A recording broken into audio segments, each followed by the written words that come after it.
The story when me and my ex-girlfriend tricked an internet creep into snorting baking soda. This is my first post on this subreddit. I really hope you agree that this is pro-revenge material and that you enjoy it. It's a long ride, but I hope you'll find it worth the read. First off, the backstory. This took place in the early days of the interwebs, around the autumn of 1999, when HTML-coded chats became very popular. For you young'uns, these spaces would be considered a pinnacle of free online speech today, as they were 100% unmoderated and they didn't log any personal data, or that you registered an account.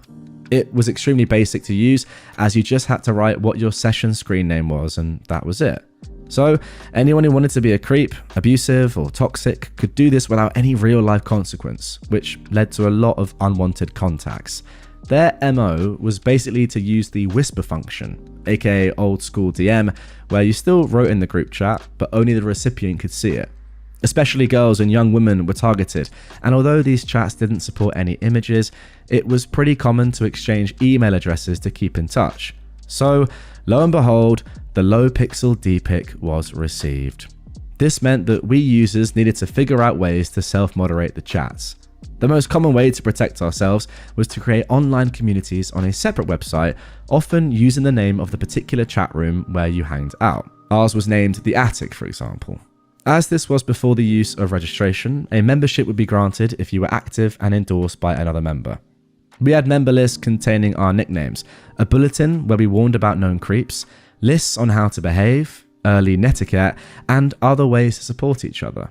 An example on how we could make a creep leave the chat was to coordinate in the chat and send hundreds of whisper messages using Control Paste, flooding their screen with walls of repetitive text that only they could see. 95% of the creeps gave up as their connection would suffer. Our attic was known as the safest place among these chat rooms. Some creeps, though, were a bit more slippery and still managed to trick victims to share personal info. So it was a constant battle to come up with new, different, and often very creative and funny ways to combat these creeps. Now, let me present the actors in this story. I was a 20-year-old man, and I met my then girlfriend, who was 21, through a physical meetup that was organized by this specific community. We'd meet up once or twice per year, traveling from all over the country, just to meet up and then hang around for a weekend, partying or doing fun stuff at amusement parks or other places. My girlfriend was one of the first members in this community and was a well-known user in the chat for being really tough and creative when dealing with creeps. A standing joke was that she was more evil than the devil. Now for the pro-revenge part. The creep in question, let's call him Farmer Bob, was one of the creeps who was a bit slippery. He managed to become a member without any of us suspecting a thing. His creepiness was very low-key, and only after some of the younger members started to report getting emails and unwanted messages did me and my girlfriend decide to act. We started out by her pretending to be a naive and new user, and we managed to get him interested. After some back and forth, we managed to get some basic info about him and even some personal info. For example, we learned that he was living in the rural areas of the country, and he claimed to be wealthy as he owned a cattle farm, hence Farmer Bob. We soon realized that he was extremely stupid, seeming to be lacking in both social skills and basic education. He bragged about always wearing wooden shoes and how the females loved to be effed by him while wearing them. What sort of thing is that to brag about? What the heck? After some more back and forth, my girlfriend got bored and decided to just F it. Let's just go all in.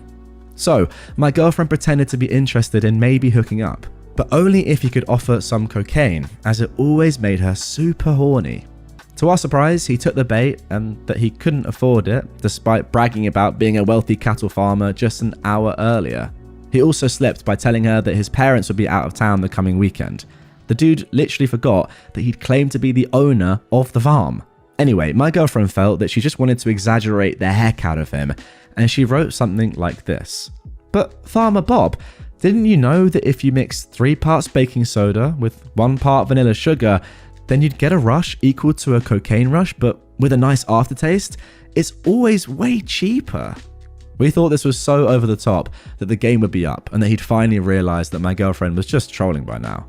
Instead though, he told us that he had, quote, forgotten about that DIY cocaine trick and thanked my girlfriend for reminding him about it.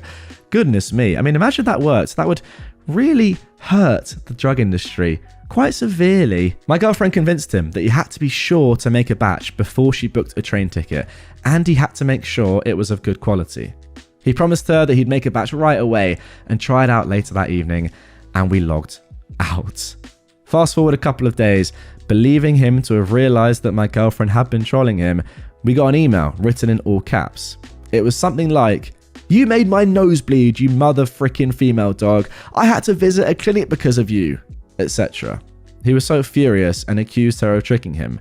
No trash, Sherlock. But wait, my fellow Redditors, this wasn't even the best part. We not only managed to somehow convince him that he must have gotten the mix wrong, we made an outlandish claim that she used this DIY nose candy all the time in her side gig, which was to produce and star in German amateur spanking porn films that she sold to tourists from all over Europe. To prove this, we recorded an extremely stupid and blatantly obvious fake trailer for our big hit, Spankin' Mine... Scheisse? What? Wow. Spankin' Mine Scheisse. I mean, that is just incredible. So the scene is her bed, her brother, pretending to be a random dude, sitting there with his friend laying on his stomach over his lap, both fully dressed, and pretending to be my girlfriend as he had long curly hair. Using a wooden spatula, he simulated spanking him while I stood behind the camera, clapping wet hands to create a sloppy spanking. To top it off, me and my girlfriend shouted German-sounding nonsense and they mimed their mouths. The quality of the video was horrendous, but the low resolution and frame rate actually created a believable trailer. It was still extremely silly and over the top, and should have been apparently fake to everyone. Not to Farmer Bob though. He was totally convinced this was the genuine thing and begged us to sell him some films.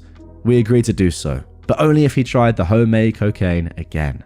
We never heard from him again after that. I'm guessing he finally realized it was all fake. He might have kept creeping in the chat room, but using another name. We never got another report with his email though. And yes, this is a true story. The trailer was unfortunately on an external hard drive that broke 7 years ago. I hope to be able to extract it someday, but until then, you have my word of honor that this is a true story. Unbelievable. Now, you guys may not know this, but one major part of what I need to do every time I want to record one of these episodes and find, good stories, good enough stories, believable stories for you guys is sift through a lot of posts on Reddit, because especially on revenge subreddits, there are loads of stories that they're not like obviously fake, a lot of them, but they just have some fallacies, I suppose. They have some parts of them that I just don't think are real, and it sort of makes me question the entire story, and therefore I don't think they're good enough for you guys to listen to. There are obviously as well some extremely fake stories that are just obviously fake from the beginning that I can tell very quickly they're fake. Now I say this because this story is so obviously not fake to me. Some stories are so outlandish and so ridiculous and so original in what happens in them that they literally can't be fake. And this is one of those stories. Like, it's so ridiculous. I've never even read anything like this. That's how I know it's real. I mean, it's also very well written and very plausible, I suppose. But it's very plausible because it sounds so crazy. Sometimes, like, stories that sound, in theory, more believable are actually more obviously fake to me because there are, like, little things that are wrong with them and some things don't add up. This, you don't even need to say that it's real, OP. And I don't even need your word. I just believe you wholeheartedly. Phenomenal. I mean, absolutely phenomenal. What a wonderful trip that was down memory lane. Not really for me, to be fair. This was before my time on the internet. But, God, if you think that the internet now is bad, I can't imagine what it was like without any moderation. I mean, look, we all know what's going on X right now with the AI images and stuff like that. That's pretty terrible. But I can't imagine like how creepy it must have been on the internet. I mean, it's bad now, but back in the 90s when there was no moderation, probably not that many laws as well, and stuff like this was going on, goodness me, we needed more people like you and your ex-girlfriend OP to deal with creeps like that. That is insane. You must have thought when you were filming that fake trailer, what am I doing with my life? This is just ridiculous, outlandish, mental, ludicrous, but so good, so funny. And most importantly, it works so well. So well done to you. Karen gets shut down at a funeral. My mum died in 2011, right around the time that my paternal aunt Cookie was left by her husband after beating cancer for a third time. Now, my aunt is very physically changed from all the chemo and radiation. She had gained a lot of weight, lost most of her hair, and had aged a bit faster due to a lack of hormones from having every trace of womanhood cut from her body. I have extreme anxiety stemming from agoraphobia, so my Aunt Cookie was my safe place for the duration of the whole event, which lasted several days. This consisted of everyone being at my parents' summer house in Mexico, basically standing around, chatting, drinking, and eating everything in sight. This funeral had every family member, plus people who were aunts and uncles that I'd never met in my life. Not being a drinker and not knowing a lot of the people walking around, my aunt and I sat down to have a cigarette each and catch up on our lives and whatnots. Suddenly, while we're mid-sentence in her cancer update, a Karen that I'd never set eyes on in my life starts loudly going, "Ugh!" She swats at the air like our cigarette smoke is even anywhere near her and makes a big fuss. Karen says, "Oh, that is so disgusting. How can you behave in such a disgusting manner at a funeral?" I reply, "My mum was a smoker, so she'd approve." "What? She was your mother? She didn't teach her daughter how to be a lady, I see. And you," talking to my aunt, "you should know better. What do you have to say for yourself, smoking in front of this child?" I was 33 years old. My Aunt Cookie takes off her sad cancer hat and strokes the small tuft of hair she had left in the front, and booming her voice, but not yelling, says, for all to hear, "What's it gonna do? Give me cancer?" Karen looked uncomfortable after the hat came off, but still managed to look insulted and walked away. I could hear the internal "ree" here. After a millisecond of silence, I giggle snorted and laughed until my sides hurt. Everyone else in the room just kind of smiled, though I think I heard a few snickers. I asked my aunt, "Who was she?" My aunt said, "I don't know, some weirdo that probably came for the free food." My aunt rocks. She's been in remission since 2012. Oh man, there we go. What a way to start an episode. Your aunt is an absolute beast. I'm sorry, imagine the look on this Karen's face as she takes off her hat and just goes, "So what? I don't care. I've beaten cancer 3 times." It's amazing, by the way, that she's been in remission since 2012, that she's still going on. I mean, like, fair play. The strength, the patience, I don't know, just the courage to continue to go through that. Chemo after chemo, probably most likely, but yeah, it all go well and she be okay now. It's pretty crazy, so fair play to her. And as for this Karen, I mean, come on. These guys are adults. They can choose if they want to smoke or not. It's not your business. You don't even know them. Entitled guest thought money could get him anything. So, I live on the big island of Hawaii, and last year I was working at a local resort doing concierge. Most of the job was helping people figure out what they want to do while on vacation, like snorkeling, guided hiking tours, helicopter rides, etc. One afternoon, I was approached by a guy who wanted to take a tour to the Captain Cook Monument, which is known for having great snorkeling, but is only accessible by a steep and fairly grueling hike, or by boats or kayak tour through a permitted company, of which there are only a few. He wanted to go that day or the day after, and I explained that unfortunately all of the tours were fully booked. Unfazed and without pause, he tells me to find him another boat. I explained that only certain boats are allowed to be in that area, and all of them were full. He insisted though that I get on the phone and start calling anyone I could who had a boat that he could pay to take him there. And he kept saying, "Money isn't an issue, just find me a boat." I calmly explained again that that was not possible or legal, and that no local boat captain would risk losing their license to take him there. Exasperated, he finally gave up on the boat and started asking about other tours. At this point, I mentioned that one of my favourite local tours is for stargazing on Mauna Kea. I know I've pronounced that incorrectly, but please, Hawaiian locals or people that know, comment down below, correct me, thanks. I told him all about the incredible sunset views and absolutely breathtaking stars, and that you go up in a nice van with about 14 other people. He was interested in going up the mountain, but didn't want to be around other people or be on a tour for 8 or so hours, so he tells me to call the helicopter companies and find him one that will fly him up there for a private star show. I begin explaining that the mountain is restricted airspace due to the observatories at the top, and that even if it wasn't, that not only can the local helicopters not safely make it to 14,000 feet in altitude, but none of those companies do stargazing tours because they aren't trained for it and don't have the equipment. Again, he tells me to just call around and find him a pilot willing to take him up there, and again starts repeating that money isn't an issue. I once again calmly explain, while shrieking like a banshee internally, that no pilot is going to risk the loss of their license as well as fines and jail time for taking him up there. Finally, he throws up his hands and says, "Fine, I guess I'll just go to the beach then."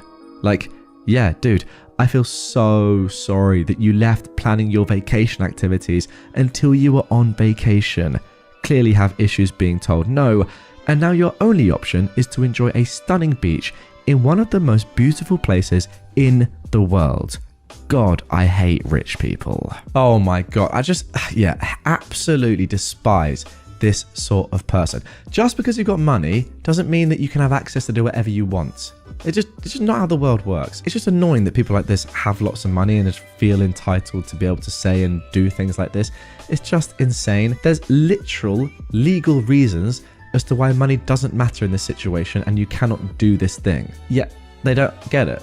How dumb are they? And yeah, again, I completely agree. Now your only option is to enjoy a stunning beach in one of the most beautiful places in the world. It's not as if it's a bad thing, is it?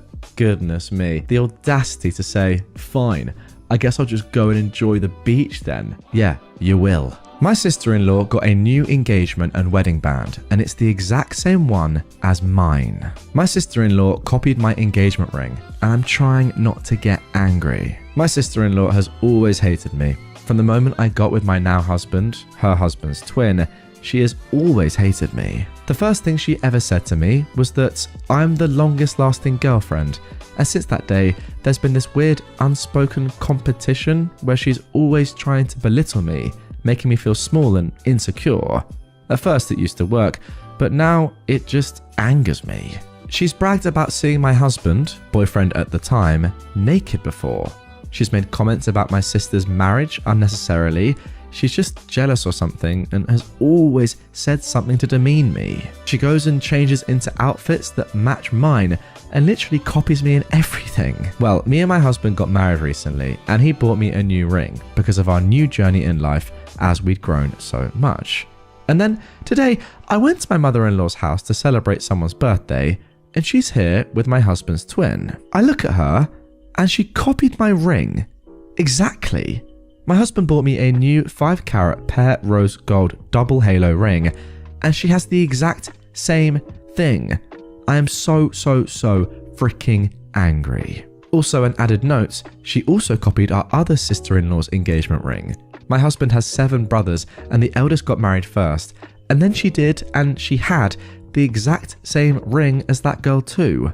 So I know this behavior isn't random or a coincidence. I'm trying to contain myself because it's not a big deal and it's just materialistic things, but I'm fuming and I'm so annoyed.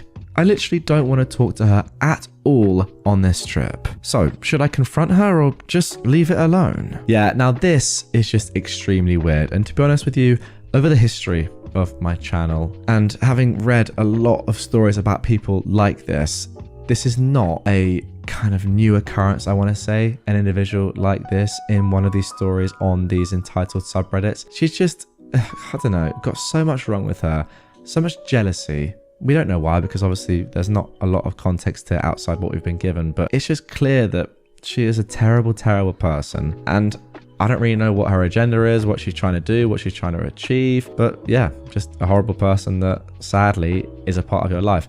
All I can say is just try and ignore her as much as possible. Every little thing that she does to try and irk you or get under your skin, whether it's dressing like you or having the same engagement ring made or wedding ring or whatever it is, just ignore it. And by doing that and not giving her any fuel to add to her stupid fire, it will just drive her crazy.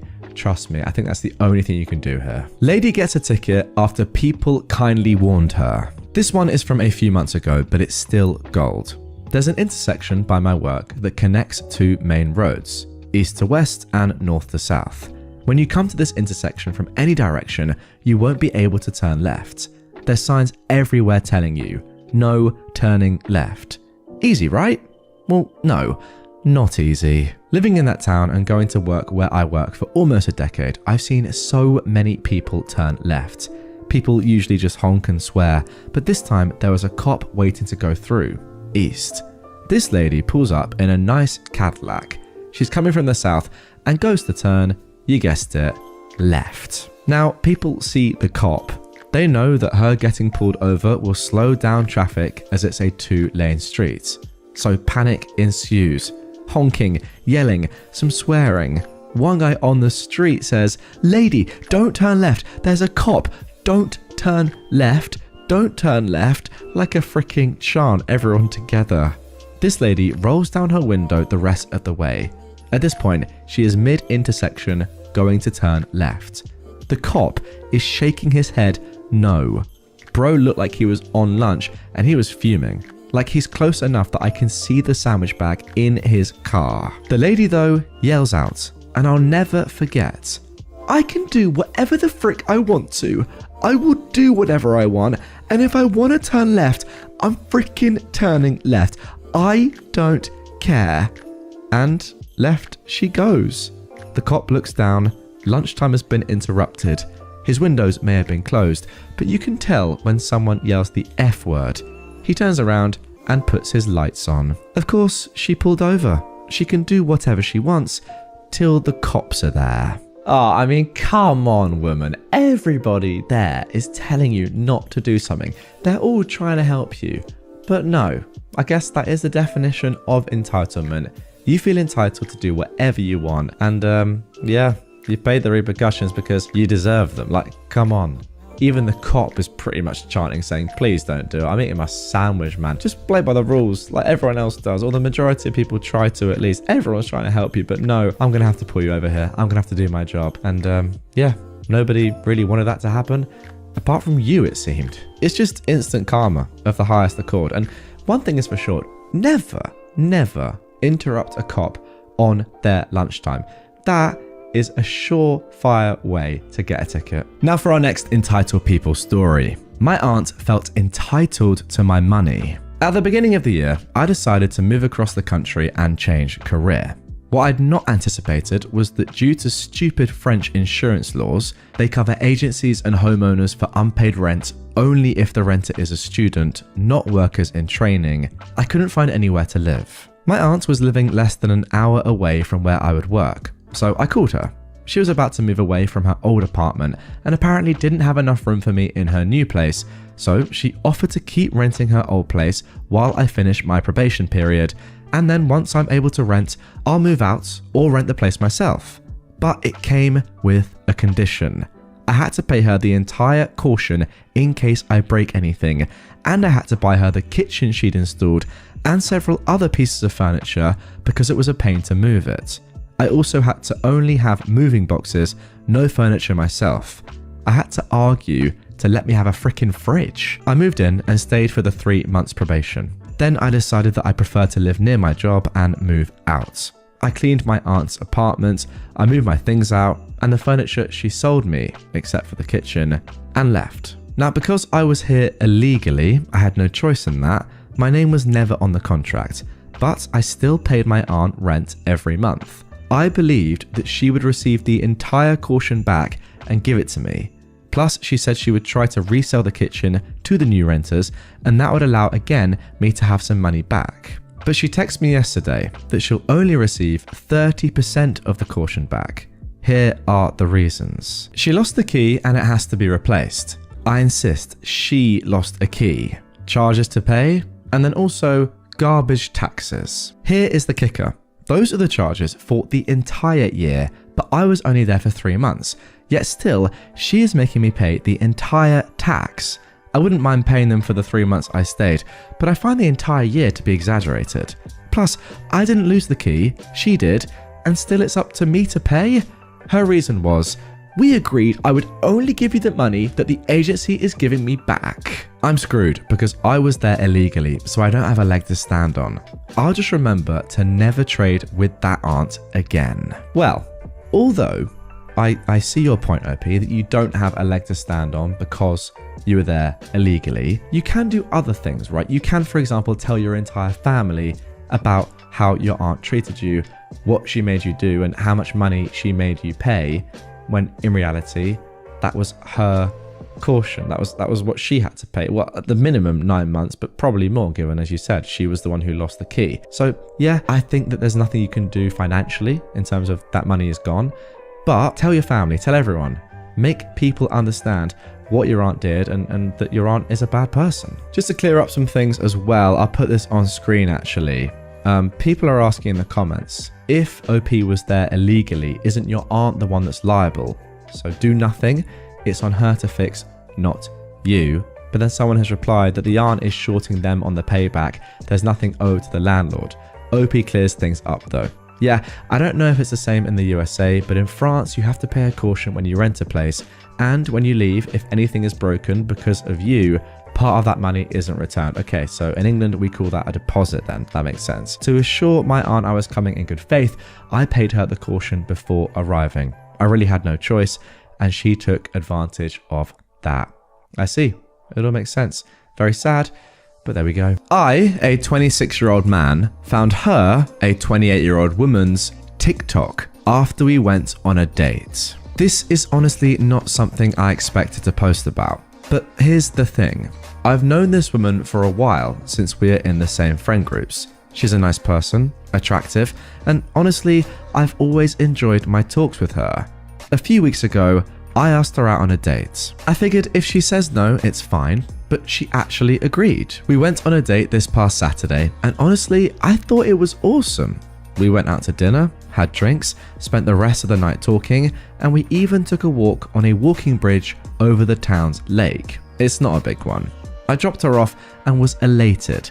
I absolutely loved the night. However, that night when I was scrolling through TikTok on my bed, a post from her, I didn't follow nor knew she had a TikTok at that point, appeared on my For You page. Essentially, she said in the video, "Getting ready for a date I really don't want to go on." That was like a bucket of ice water being thrown on my head. I was so freaking happy, and I just found out she didn't even want to go on a date with me. Don't get me wrong, I'm not saying she has to want it, but please let me know if that's the case. We don't need to go out. We can forget I even asked her out. But doing this on the internet, it made me self-conscious. I'm not sure if that's the right word. Now I'm unsure about what to do.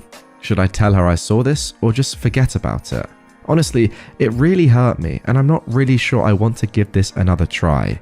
I mean, she didn't want to go out with me in the first place, right? Wow, that is a really tough situation. But without further ado, let's get into the update. This was posted just a week later. Hello everyone. Some people have reached out to me through comments or chats asking for an update on the situation. Sadly, there isn't much to share at the moment, but I'll provide what I can. Please keep in mind that I won't be discussing this further, nor will I reply to comments. Thank you for your understanding. After last week's post, I read almost every comment, or at least most of them. I'm thankful to all those who commented and shared a bit of their own personal story. Some people mentioned that anxiety is normal and feeling like not going out is definitely common, suggesting that I shouldn't look too much into it. While I agree with their perspective and see no fault in not feeling like going out, what bothered me the most in this situation was having to post a TikTok for a significant audience. I am a private person by nature, and even my social media accounts, like Instagram, only have one single post. I don't really like to overtly share, nor do I want to be with somebody who does. It's completely fine to share whatever you want, I just don't want to be a part of it. So, I decided not to contact her. I chose to pretend I'd never seen the post and let things be. I understand a lot of people might think this isn't the best choice, but I feel it's the best course for both of us. Last Thursday, a few friends who also happened to know her invited me for drinks. We went to a bar, and while we were eating and enjoying our drinks, a mutual friend asked me how my date went, as our circle was aware that we were going on a date. I didn't want to say much, so I just replied, "Oh, it was good, but I don't think we clicked." This friend followed it by saying, "We figured," which made me feel rather uneasy.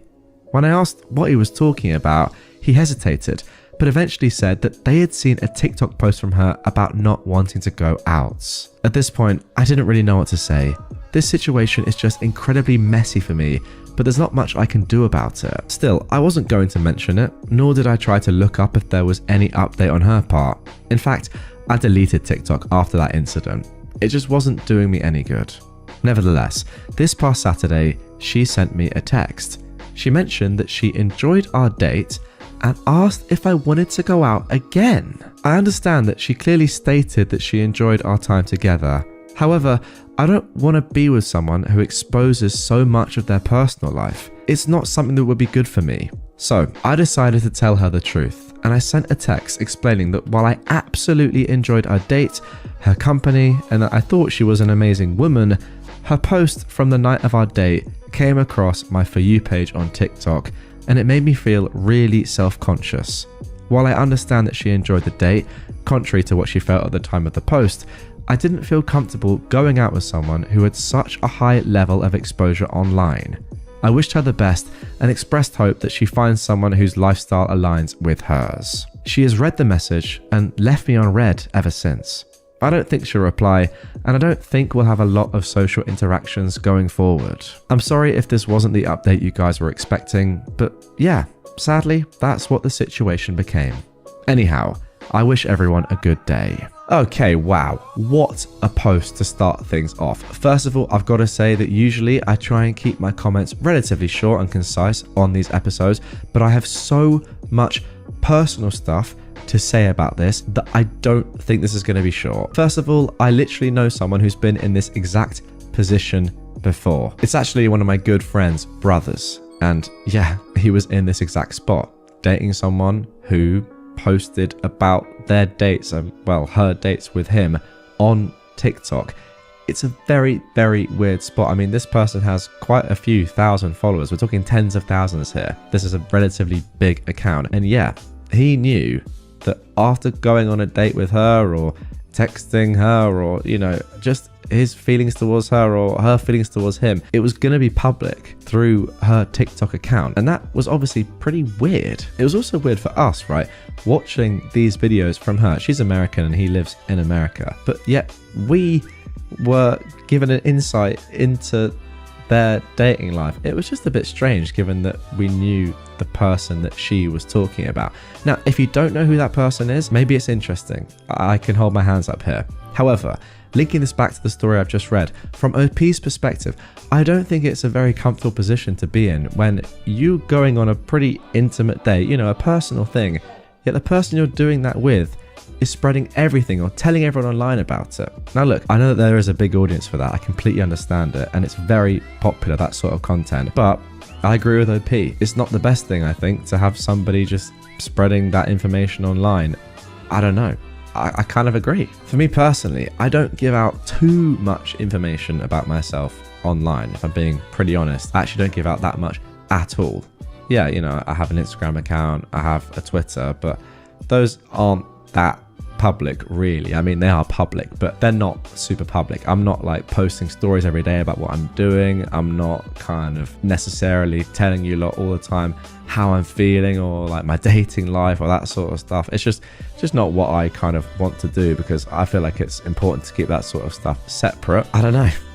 People do that sort of stuff and people love it. It's just probably not for me. Now, going back to OP here, I think that the way he's handled this is really, really mature, and it's actually a great reason for not continuing to see this person. And I'd like to think that if I felt the same way, which I might, I feel like I'm more inclined not to, because I get this sort of industry, but you never know. I wouldn't want someone saying, oh, this date was good, oh, my boyfriend's really annoying me, doing a video about all that stuff, to be honest. So I might, but yeah, by saying, look, we had a great date, I appreciate the fact that, you know, maybe you had reservations before or not, or I like the fact that you said you wanted to go on another date, all good. I don't want to be in a relationship with somebody or see somebody that is posting so much stuff publicly about just me and you. I think that's a very, very valid point. But if you think about it, right, his friends saying to him, yeah, we figured. They've seen the video. I mean, that kind of epitomizes the whole notion of what OP is saying, right? You don't want other people, you don't want your friends knowing about that sort of stuff. You don't want other people knowing, you don't want strangers knowing. It's just weird, isn't it? It's just so strange, and yeah, I think you made the right decision. Now for our next best of post. Would I be the jerk for not telling my husband I'm pregnant until after he's back from his trip? My husband is a stay-at-home dad to our 4-year-old daughter. He is an extremely devoted and loving dad who has barely spent any time away from her, and she is a major daddy's girl. In 2 weeks, he's going to his best friend from college for a whole week. He's going to be reuniting with his college friends that he hasn't seen or spent time with altogether since our own wedding. He originally wanted the 3 of us to go, but I convinced him to just go himself because I think being alone would make him enjoy it more so he doesn't have to do childcare. I think our daughter is too young for that big of a trip for people she's only met once. Also, I'm planning on taking a week off work and would love to spend one-on-one time with her that we so rarely get. This morning, I learned that I am pregnant. We've been trying for some time now and really want lots of kids, so I'm over the moon, and I know that my husband and daughter will be too. I've not told my husband yet. My first pregnancy, he was a huge prepper, and when I first learned I was pregnant, he went into overdrive with preparing, researching, and taking care of me. He was incredibly helpful and loving, and it was so sweet, but he also really worked himself up and got stressed. I don't think it'll be as bad with this one, but I could still see it being a lot.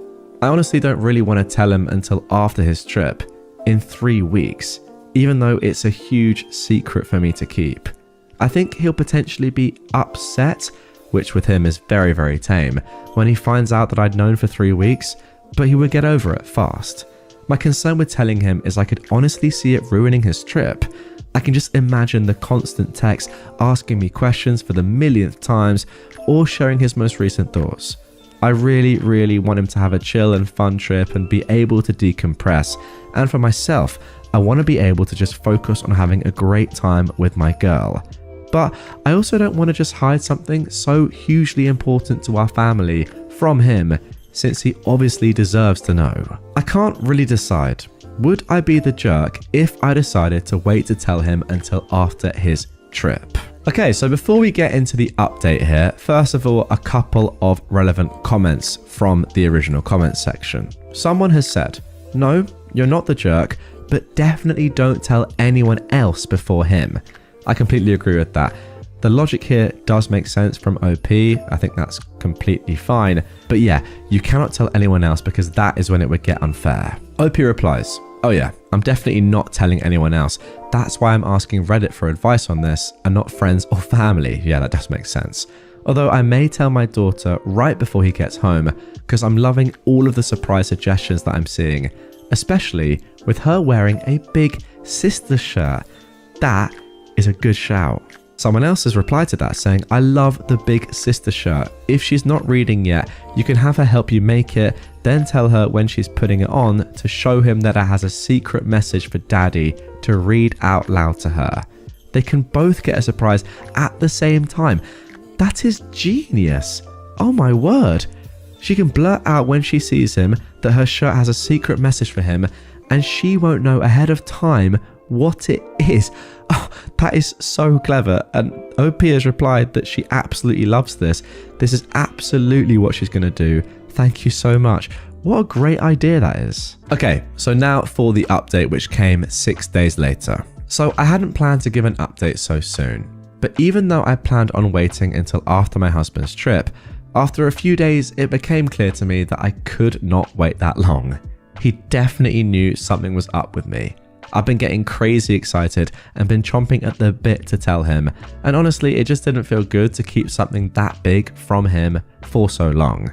We've been trying for this baby for close to a year now, and it's such happy news, and I decided it's just not worth it. But I still wanted to give him the surprise I had planned.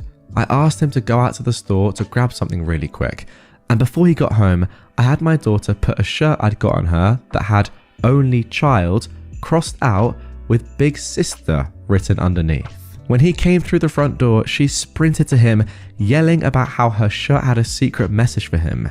He was very taken aback, and it took him a second, But once it clicked, he was beyond excited, as was our very confused daughter once we told her. She started dancing around the house, singing about having a baby sister, which she is adamant it will be, and it was just a really good day. He's still going on his trip and has not been even close to as stressed as he was last time. If anything, he's looking forward to it even more now because he knows it's going to be a last chance to really decompress before things become a whole lot crazier. Thank you so much everyone for all of the lovely comments and responses that I got. I really appreciated them. I showed my husband the post and admitted my original plans, and he got a big kick out of it, but he's very glad that I told him before the trip. Thanks again. Well, there we go. If you were after some wholesome content today, that's it. You just got it. That was just a beautiful story. I just love that. Sometimes Reddit can be a pretty toxic and negative place, but it's good to remind ourselves that a lot of good stuff does also exist on the website like that. That was wonderful. I mean, honestly, like the amount of stuff, you guys know this, the amount of stuff I read about entitled parents, like entitled kids, just rude people and terrible people in general. Then you come across a family like this where, you know, even on a subreddit like AmITheJerk, sometimes a lot of the posts are kind of negative, or you're like, yeah, this is kind of not great anyway. I mean, some people are in the wrong here, some people are not entirely sure. This is just someone genuinely asking, should I tell him now or later? Because either way, it's going to be an amazing thing, but could I potentially make something that's going to be amazing as well, his trip away, a little bit worse? Just great. Just like a healthy relationship, a lovely family, very enjoyable stuff. I agree with you as well, OP. I think that, you know, it wouldn't be as stressful this time. I'll try and put myself in that situation. Obviously, it's tough because I'm not a father. However, one day I may well be, and I think if I am to become a father twice, the second time would be a lot less stressful. I can imagine myself being a little bit like OP the first time, just wanting to make sure everything's okay, being, you know, on top of stuff, asking loads of questions, trying to sort things out. But I feel like once you've done it once, the second time is a lot easier and you know more what you're doing. So yeah, I reckon he's going to enjoy the holiday a lot. My ex-coworker told our department about my sex life, so I told her boyfriend she cheated on him. I used to work in a factory. This chick was my age. I thought we were cool. I told her about a time I used a cucumber as a you-know-what. I used a condom, don't worry. I believe that everyone has some wild sex stories, and it's nothing to be ashamed of. Her and my old team would talk about wild things all the time. We'd laugh about it and move on. I quit that job and went back 2 weeks ago thinking I'd want the job again. I saw her in the break room and I didn't say hi because I was talking with someone else and I don't want to be rude. I quit that day because I realized I still hated that job. I'm assuming that's why she told the whole department, not just my team, that I screwed a cucumber. I found this out last night through a mutual friend. Normally, I wouldn't let this bother me, but the fact that she told the people who gossip to everyone after I quit struck a nerve, seemingly because she felt entitled to me saying hi. We weren't even that close. I put up with a whole lot of BS at that job, and I'd be danged if I still had to after I quit. When I worked there, she cheated on her boyfriend, who also worked there, with our co-worker. Everyone knew about it, and they'd brag about it to everyone. I didn't get involved because it wasn't my business. I found her boyfriend's social media last night and I told him about her cheating. Now she wants to fight me outside of work, and the co-worker she cheated with is mad at me for causing issues for him at work. We all warned them what would happen if they got together. The whole team is chaotic at the moment, which is what my mutual friend texted me. I'm sure that my cucumber story isn't that important anymore. Well, there you go. That is as fair as it gets. That is the definition of an eye for an eye. It's petty, yeah. Is it justified? 100%. As the top comment says right here, living in glass houses and throwing stones is a dangerous business. I completely agree. Why would you do this sort of thing when you know that you're cheating and you know that the person that you're telling these things about also knows that you're cheating? It's so dumb. Obviously, easiest form of revenge would be that person telling your boyfriend or getting in contact with your boyfriend and saying, yeah, by the way, just so you know, you're being cheated on. How dumb are you? Neighbor blows air horn at dog, and my brother has the sudden desire to practice his guitar on the back porch. So, I've lived in this house for 2 years with my brother. The neighbors work nights and have woken us up every morning they have work. See, their driveway is 5 feet from our bedrooms. They like to take Bluetooth phone calls in their cars when they get home. I can hear these calls on the opposite side of my house, let alone 5 feet away through my bedroom wall. When I got my dog and she started deterring the phone calls by barking at them when she was outside, I kind of thought it was funny. Until the neighbor guy started blowing an air horn at her. The first time I took it as a sign that I was being a bad owner and installed dog bark deterrents outside. Thing is, this guy leaves his house to do yard work once a week and get the mail once a day. I bring her inside whenever I see him outside, but sometimes I don't catch her in time. The dog bark deterrent battery died earlier today too, so I'm relaxing in my living room and here comes the air horn. My brother got sick of it and felt a sudden compulsion to set up his guitar and amp on the back porch. 15 minutes into his impromptu concert, I hear yelling. I go outside and the neighbor is screaming at my brother that he's a jerk and he already spoke to me, a lie, and said that if he's outside, then bring the dog inside. He and the wife, who had been hoovering by the door, storm inside. My brother is considering practicing every afternoon when he comes home from work. Well, yeah, I think it makes complete sense. There's only one way to get better at the electric guitar, and that is to play it extremely loudly when you come home from work. Ideally, outside. Simple as that. It has to be done. Look, these guys know, they must know that they're being inconsiderate. And it probably works both ways, right? You know, if you do work a night shift, then I imagine that the worst part about it is trying to sleep in the day. Well, one of the worst parts for sure. Guys, if you've ever done night shifts, let me know in the comments down below, because I can imagine that there are a lot of natural disturbances. You know, life is obviously louder in the day as more people are awake. But you would think that knowing that, these people wouldn't be loud to their neighbors right in the middle of the morning when they're coming back from their shift, right? Because they know how easy it would be to flip the script, as we're seeing from OP's family. Come on, like the first story, don't throw stones in glass houses. So dumb. You know what I reckon your brother should do? Listen very closely to one of the Bluetooth calls and then make a song all about it and just play it to them. See their reaction then. I bet they'd love it. Ditching a family vacation in favor of going away with my husband. Every year, my family likes to plan a big vacation together. It's usually my mother, my sister, my brother and his wife, my daughter, her husband, and my grandbaby, and finally me and my husband. We also have open invitations to other various relatives. This year, they wanted to do an all-inclusive resort in Aruba. It was settled and tickets were purchased. While I don't mind going on vacation with family, I have some qualms with the various parties who are attending. Let's start with my mother, who is up in age but hasn't really taken the best care of her body. So she has weight problems that have affected her ability to walk. It's also led to sleep apnea. This means that she can't walk very far without taking tons of breaks and will fall asleep anywhere, which isn't a problem, except every time we plan an activity that requires some level of physical fitness, she discourages us from doing it, and she can't take us having fun without her. So we end up scrapping our plans and doing whatever activity she feels she can do. Then there is my brother, who wants to go and can't afford his own way. This leads him to scrounge off my mother to find a way to go. Usually, it plays itself out as he says he is going, his ticket gets bought, and everything else is paid for, and then my mother will have some sort of emergency where we need to help her out. We basically end up giving her close to, if not more than what it costs for my deadbeat brother to go, and then we spend the rest of the vacation paying for him and mum through meals, tickets to attractions, and anything else that tickles their fancy. Now that you have some background, let's get to the jerk/revenge part. As we get closer to the trip, I get rumblings of my mother needing the cash for house repairs.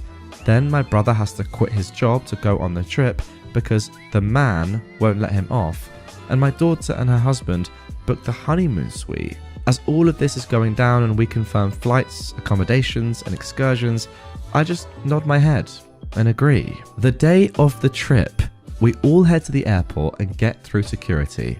As everyone turns left to go to their gate, me and my husband turn the opposite way. They start quizzing us as to where we're going and if we're getting something to eat so we can bring them some. So I just turn to them and say, we've decided to go on a cruise out of Miami.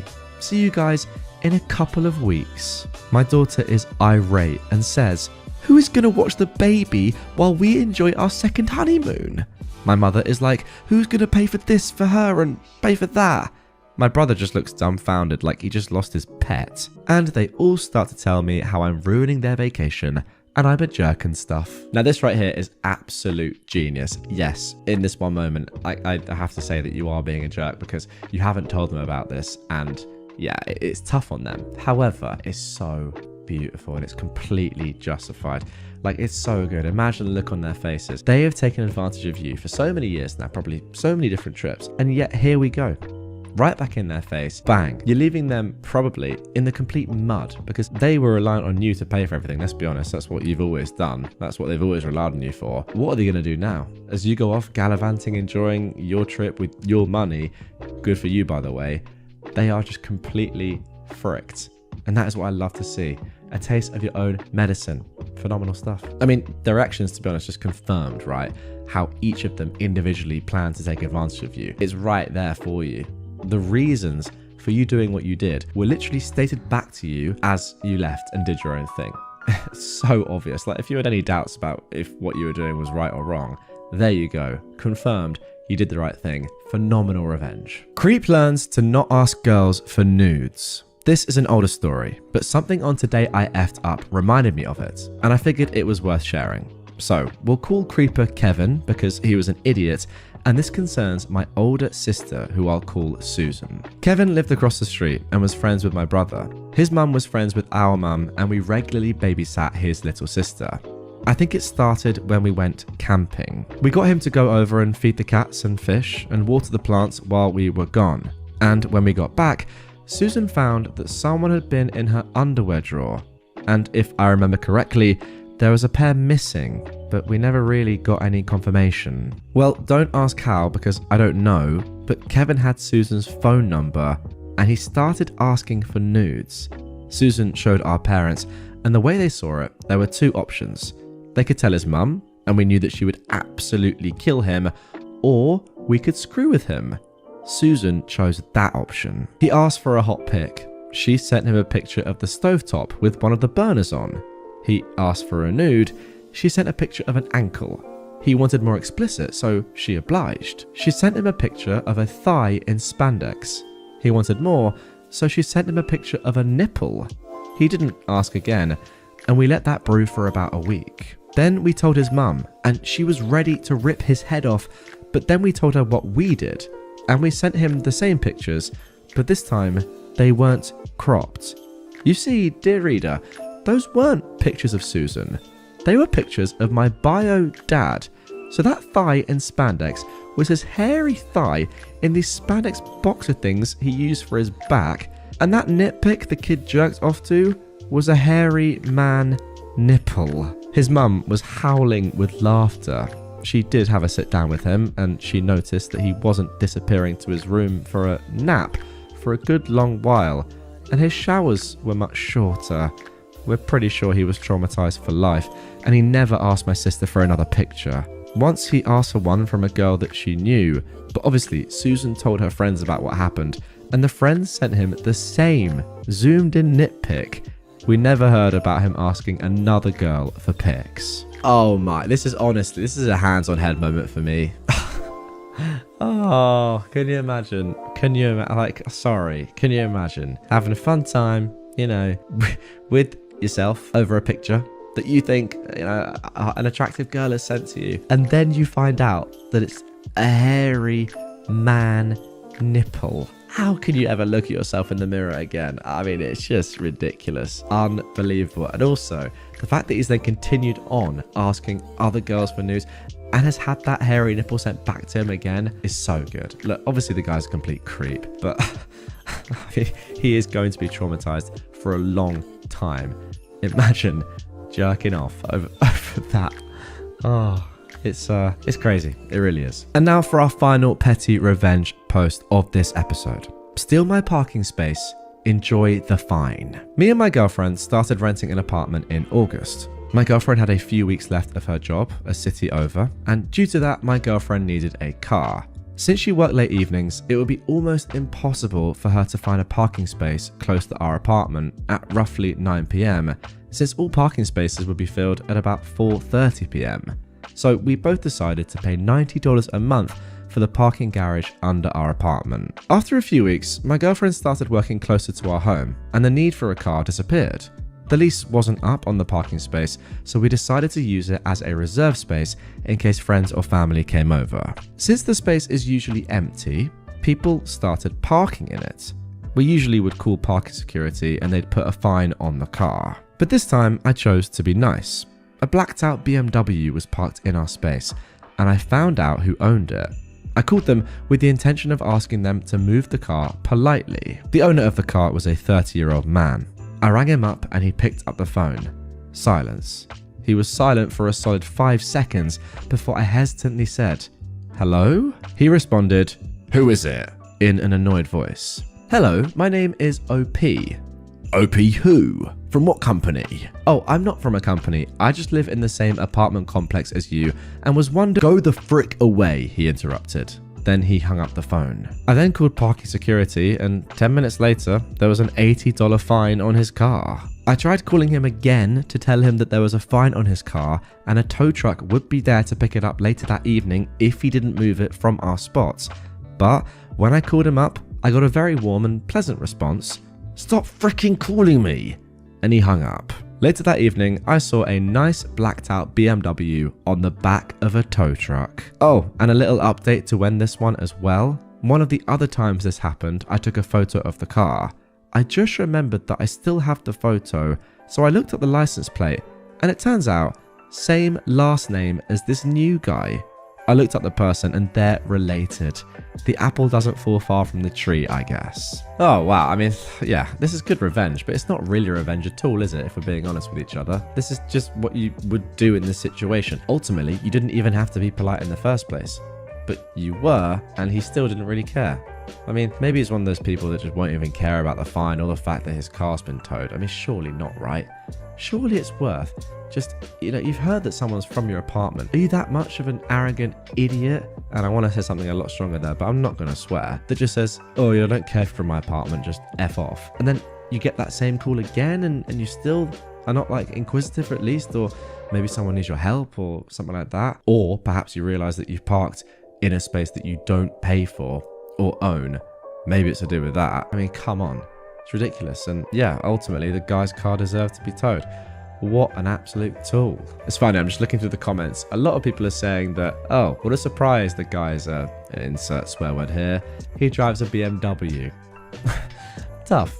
Do you agree? Get in the comments down below. I don't know about that. I don't know too much about cars, but I know that BMW drivers do have quite a bad rep. But yeah, there we go. Am I the jerk for giving a fake name at Starbucks? Alright, so I am a 22-year-old man and I think this whole thing is ridiculous. But my girlfriend is really angry at me, so here we go.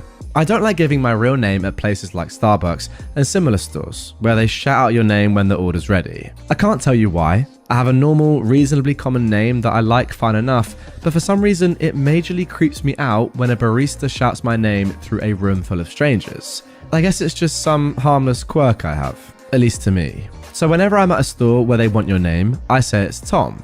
That's literally the name I use. Nothing inappropriate or outlandish, just plain Tom. I know I am meant when they call it, as I always use the same one, so there's no confusion or anything.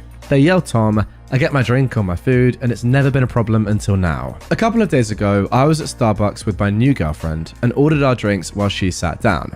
I gave them my fake name, as always, and when our order was ready and they shouted Tom, I went and got it. My girlfriend was a bit confused and asked me if I went and got someone else's order, which is fair enough. So I explained the thing to her and thought that was that. But she got really angry. She says it's really disrespectful to lie like that, and that I am making everybody in the store out to be creeps who will do something bad if they know my name, which is not at all what's happening. I just don't like when they yell my real name, so I found a harmless way to get around that. But she can't see it like that. She thinks I'm a pathological liar who is way too suspicious of everyone and I need to stop. I really can't see the problem she has. It's really not that deep. I don't think I'm hurting anyone, or am I? So yeah, I'm really confused by her reaction and asking myself if I'm the jerk after all, for some reason I can't comprehend. So Reddit, am I the jerk for giving a fake name? No, in my opinion, you're not. It's not as if you're giving a stupid name, right? If you were taking the mick and just trying to be funny and cool and trendy, then I say, yeah, you are in the wrong, because there's no need to do that. However, nobody is getting offended by the name Tom, are they? That's completely fine.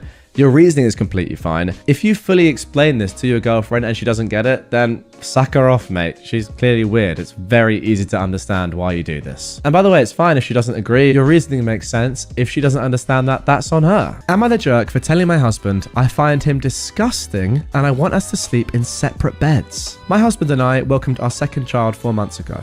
With having a new baby, I'm extra cautious about germs and cleaning. This got me thinking about my husband's shower routine. He would take a shower in the morning and go off to work. He's a chemist, so mostly desk job, but sometimes he walks outside from one building to the next. They're less than a block away. We live in humid, hot Florida, so of course that adds some inevitable perspiration to the equation. He's also a manager, so he deals with people all day long. I've tried to bring up the subject of him taking a quick shower when he gets home from work, or even just before bed. He says that he does not need to take another shower since he showered in the morning. I try to explain that I don't feel comfortable with him laying in the bed because I lay our baby there sometimes, and I feel like the bed sheets are dirty by him laying on them. Same with our comforter. No, the baby sleeps in a bassinet safely next to me, but during the day I will lay him on the bed while I do chores around him, like folding laundry, etc. I realise that everybody has their own routines, but I've washed my hair in the morning, showered and gone through the day. At the end of it, I'm feeling dirty, grimy, and I'm in need of a shower before bed. How can he be okay with having gone through the whole day and not feel like he should shower? I finally told him I'm not comfortable with him laying in bed dirty, so he should sleep in the guest room. I have OCPD, so it's really hard for me to not have things be the way I feel they should be in my mind. In my mind, it's disgusting for him to lay in bed dirty, but what do you guys think? Am I the jerk? Sorry, saying that you have OCPD is that's not an excuse. Sorry, it isn't. A lot of people have that. That's not OCD. That's just liking things done the way that you like them in order, which the majority of people like. I mean, maybe I'm getting that wrong. I'll have a quick look at what OCPD really is, but I would say myself that I have that. And you can't say, no, you have to have 2 showers a day because I have OCPD. That's insane. The primary difference is that OCD includes obsessions and compulsions, while OCPD does not. That's kind of what I think. Like, OCPD is more of just a preference, really. OCD is you are characterized by intrusive thoughts. So having OCD is one thing. That is a mental disorder. Having OCPD and liking things done the way that you like them, I mean, come on. You can't force a man to have 2 showers a day. I have a shower once a day in the evening, and that's it. Personally, I don't really understand the morning shower banter. I know a lot of people do. You want to get up, you want to get fresh for the day. Maybe you disagree. Let me know in the comments down below. Really interesting discussion there about the benefits of showering at different times of the day. That is what I love to bring to you guys on this channel. But nonetheless, the way you've gone about this and telling your husband that you find him disgusting because he only wants to shower once a day, yeah, pretty crazy. Also, why not just put your kid somewhere else if it's that much of an issue? There are workarounds here. You don't have to say, I find you disgusting, sleep in another bed. Am I the jerk for kicking out my girlfriend and her son after she invited her ex into our home? Me and my girlfriend, Sarah, have been together for 4 years. She has a son, Nathan, who is 9, with her ex, Mark. Sarah has full custody of Nathan, with her ex having scheduled visitations 1 weekend of every month. Sarah and Nathan moved in with me a little over a year and a half ago, and from my perspective, it was a little rocky at first. I've always been pretty protective of my space, so making room for 2 other people was difficult for me. When Sarah moved in with me, we agreed that the visitations for Mark would be held in our apartment as long as I'm home. The main reason I wanted this is because I don't know Mark that well, and I don't really want him wandering around our apartment without me there. When we proposed this idea to Mark, he was fine with it. Now moving on to the real issue. 3 weeks ago marked 4 months since Mark's last visit, so I'd asked Sarah when he was planning on visiting Nathan. My girlfriend replied by shrugging her shoulders and telling me she'd ask. She never followed up with it. So a few days ago, I asked when Mark's next visit was, and Sarah said she'd tell me when she knew. Nathan was in the living room but had apparently overheard us and shouted something along the lines of, "Dad was here last weekend, remember?" Sarah's face immediately dropped, and when I asked what Nathan meant, she wouldn't give me a direct answer. Eventually, she ended up telling me that for the past 2 visits, Mark had been to our apartment when I was working. When I accused her of going back on our agreement, she kept telling me this was her home too, and she could invite whoever she wanted, and that it was fine because she was here and watching. I told her that was besides the point, and she violated my trust. It blew up into a huge argument, which ended in me telling her to get out of my apartment. She packed up and left with Nathan. Last I heard, she was staying with her parents. I've gotten several messages from both Sarah and her parents calling me a jerk for kicking her and Nathan out of their home for something so small. She's even been blasting me on Instagram and Facebook about how horrible I am to do this to her. It's got me thinking that I might be the jerk, but I'm not entirely sure yet. Am I? No, you're definitely not. I mean, there's no doubt about it. You had a verbal agreement, sure, but an agreement with your partner, and she's gone against it. Simple as that. You're allowed to get angry at that. Like, she's been lying to your face for a few months. It's terrible form, and yeah, I'd kick her out too. I think that's completely fair. I really do. I don't think there's much more to say than that. I think importantly as well, you said that it's your apartment that they've moved into. Now, look, obviously, you're in a relationship, and by you saying that, you are kind of, cohabiting, and it has to be their apartment as much as it's yours. And, well, definitely your girlfriend's as much as it is yours. But you do own it at the end of the day. It is yours. So if there is some sort of conflict and it comes to you as to a decision as to what you want to do in terms of your living space, and if you don't feel comfortable living with your girlfriend at this moment in time, then you can say, sorry, you need to move out. You can't be the jerk for kicking her out. Sorry. And look, it sounds as if she can go to her mum's for a bit as well, but it's not ideal. She's been lying to your face for a few months. Get her gone. Am I the jerk for not fighting for my daughter to be valedictorian? My daughter's school did not choose her to be valedictorian for graduation, and she is still salty about it.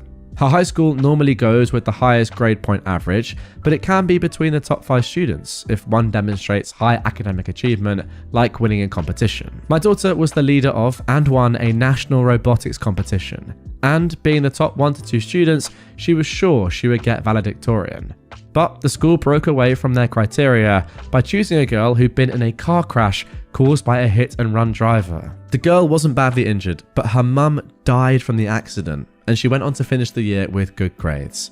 She wasn't in the top 5 students and only took 1 AP class, whereas most previous valedictorians came from the IB or full AP course load. My son was valedictorian 4 years prior and also did full IB. So my daughter was really angry when she found out because she felt like it was unfair, and also thought it was racist because kids and parents have been complaining that only Asian students ever got the award. According to her, the last 8 years it was always an Asian who had won, and while my daughter is half Asian, so is my son, the school was trying to find a non-Asian to appease the families. She said she would have been okay with the other 5 top students winning, but to give it to someone with just above average grades when the criteria was about academics made her feel like she and the other 5, which according to her were all Asians, were discriminated against. I don't know if this is true, and I understand why it's unfair, and even agree with it to an extent. But the girl lost her mother and still finished the year with good grades, and that should be recognised. Also, the valedictorian has been made public, and if my daughter tried to get it overturned, it would make her look like a sore loser. I did explain all of this to her, and I told her that she was going to MIT already with a partial scholarship, and everybody knew she was smart. She needs to accept sometimes that unfair things happen. She was extremely angry at me for not going to the principal about this, and my wife was also angry because she felt like the school discriminated against our daughter. She's now in her first semester at MIT, and while she likes it, she says that most people in her classes were valedictorians in their high schools, and she feels like she was robbed when she worked so hard. I thought she'd forget about it, but she seems to still be angry and not as close to me as before. So, am I the jerk for not talking to her school about this when I could? That right there is called life. Life is not fair. It sounds like she deserves to be valedictorian. Fair play to her, she worked very hard, and I can fully understand from her perspective that it's quite sad to not get this. And yeah, maybe it's a little bit strange that she's still going on about this despite the fact that she's now in college, and surely you would have thought she got over it, but moved on to better things, but clearly not. However, I can understand that she's worked very hard for something that she feels like she's owed and she hasn't got it, and that's irked her. But she's not the first person that's happened to, and she won't be the last. Not just with valedictorians, but in life.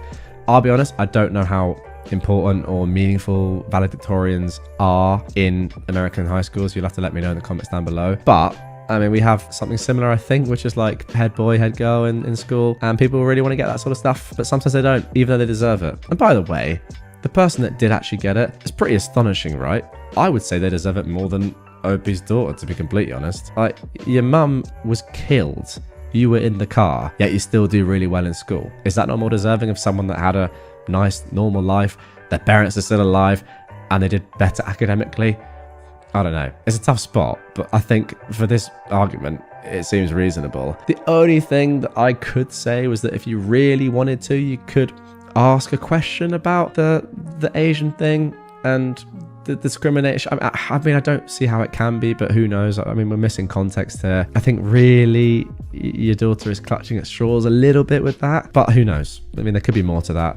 But yeah, I don't think that's reason enough to say that, no, you should have really gone to the school and protested and said, what's going on here? The fact of the matter is, someone else won it, and that's life. I mean, can you imagine, though, if you did protest, how bad that would look? You're protesting against someone who's, I mean, I don't know, it's not funny. It's kind of funny, as in like the irony of the whole situation. You protesting against a girl that did so well after her mum was killed in front of her about her being a valedictorian because your daughter got better grades. How bad would that look? So yes, good thing that you didn't do that, let's be completely honest. And yeah, as I said, that is life. Entitled sister-in-law tries to take credit for large cancer fundraiser donation. So, context. My mother has a friend that has terminal cancer. She got diagnosed about a year or so ago, and it recently went terminal. She only has a few months left. So her friends and family decided to have a fundraiser in her honor to help cover medical / afterlife / bucket list costs, as well as help the family out after she passes. This lady is an amazing person. Everyone in town knows and loves her. She's a hairdresser and has been doing my mum's hair for ages. My mum has been a big part of the planning and fundraising for this event. There are a handful of this woman's friends and family taking part in it. However, most of them live an hour or so away, so the businesses and people they are getting donations from are not in our town and they don't know anyone. So, my mum took it upon herself to call dang near every business in town. Family-owned shops and restaurants, chain shops and restaurants, travel agencies, insurance agencies, big places of employment, etc., as well as donations from the general public. She even got our local Walmart to donate. She's gotten everything from small items, gift cards, whole baskets, massages, discounts. She even got our local airport to donate 2 30-minute airplane rides around our country. That is phenomenal. And the latest place to donate was our bowling alley. The guy who runs and owns the place is amazing. He also coaches both our high school bowling teams. When my mum called him, he said that he's going to take a bit to think about what to donate, because he wants to do something other than just a free bowl or two. He ended up ordering 2 new bowling balls and is donating them along with 2 one-hour bowling parties for 10 bowlers. That's like a $400 donation overall, at least. So anyway, he told her last week when he called to confirm what he's donating to call back in a week, today, to check if it's in and if she can come and pick it up. She's been posting thanks on Facebook for the donators and telling them what they've donated to kind of give a peek at what the auction baskets will include. So she called today to ask if it's in and if and when she can pick it up. She was informed then that someone already had. My mum was not made aware that someone else was picking it up. She posted about the donation on Facebook and added in the group chat that they have for their friends and family. No one outside of that chat knew that she hadn't picked them up yet. So she messaged them all asking if one of them had grabbed it and forgot to tell her. But they had no clue what she was talking about. We thought maybe some jackwagon saw the post and decided to take it for themselves. I called the owner and asked if he knew who picked the stuff up, and he said Janet. He said that since she was family, he thought that we'd sent her. My mum texted the group chat asking if anyone knew who she was, and it turns out that she is the woman's husband's sister. This sister is not in any of the group chats and hasn't attended any of the meetings regarding the fundraiser or the planning. The woman's daughter is in the group chat and is very active in the planning and the fundraising. She called her mum and asked if she heard from the sister and if she's seen the bowling balls or certificates, and her mum said that the sister had actually brought them to her home, saying that she had got this huge donation from the bowling alley. Now, none of the other donations have been going to her house. We don't want to clutter up her house and cause her stress trying to help plan, so the friends and family have been keeping the stuff at their houses until it's time for the fundraiser. So there's no other reason for her to take them to her house other than to take credit for it. I just don't understand why she would take it upon herself to go and pick up a huge donation that she didn't take part in without telling my mother, the one who got the donation, that she didn't need to go and pick it up because she had it covered. She took it straight to the woman's house without asking the group that's planning where we're storing the donations. And she didn't tell anyone that she took it. She doesn't even live in our town. She lives 30 minutes away, so she had to go so out of her way to pick this up. She took it to her sister-in-law's house, trying to take credit for this huge donation when she hasn't put in a lick of work for this fundraiser, and left us worried that someone else had just taken our donation and ran off with it. Honestly, after reading this, I kind of would have rathered it be someone just steal the donation and keep it for themselves. This, if anything, is worse. At least if someone went and just stole the donation, you'd say, you know what, that's a real shame. Isn't it so sad that these things happen and people out there exist? It's terrible. However, what the sister-in-law has actually done here is try to just completely devalue the entirety of your mum's work and the number of other donations that have been made from, you know, an insane amount of people, it sounds like. If she is claiming this as her own, what does that then mean for everybody else who's actually done the work? Do you kind of get what I'm saying? So yeah, although I'm sure you'll get the donation back and that's unbelievable, the fact that she has put this like doubt perhaps into the woman's mind, into everyone else's mind about who's actually raising the money or what's going on here is crazy. Like it's so much more selfish than if some randomer had just stolen the donation in the first place. Like she knows the level that your mum has gone to, like the effort that your mum has put in to get these unbelievable donations. Yet she's still done this. The audacity. Not just the program that I'm using to record this audio on right now, niche joke, but the audacity. I am at a loss as to what to do with my wife's request. My wife and I have been married since 2001 and been together since 1999. She is the most intelligent, thoughtful, caring, loyal person I know, and I've always thought of myself as fortunate to have met and married her. She is, even today, aesthetically beautiful, and men have told her this throughout our marriage. She's always shot them down. Now, earlier this year, she was diagnosed with uterine cancer, stage 1, and had a full hysterectomy. I was never concerned about the cancer. It was diagnosed early, dealt with quickly, and she made a full recovery. I took time off work to look after her after the surgery, and all seemed well. There were some to be expected emotional instances on her parts, and although I am not an emotional person, we dealt with them together. After her recovery, she was insistent that we start living life to the fullest, and took a 10-day trip to Europe, followed by a trip to Belize. We also have a trip to the UK and Spain and Portugal later this year. Now I'm fine with these things, building memories and crossing bucket list adventures off of her and our list.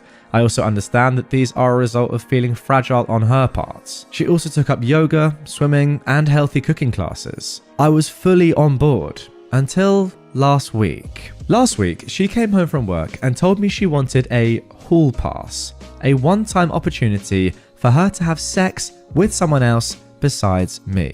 She said that since her cancer diagnosis, her outlook on life has changed and she doesn't want to be handcuffed from doing things she wants to do. She explained that there's a guy at her work that she's always had some attraction to.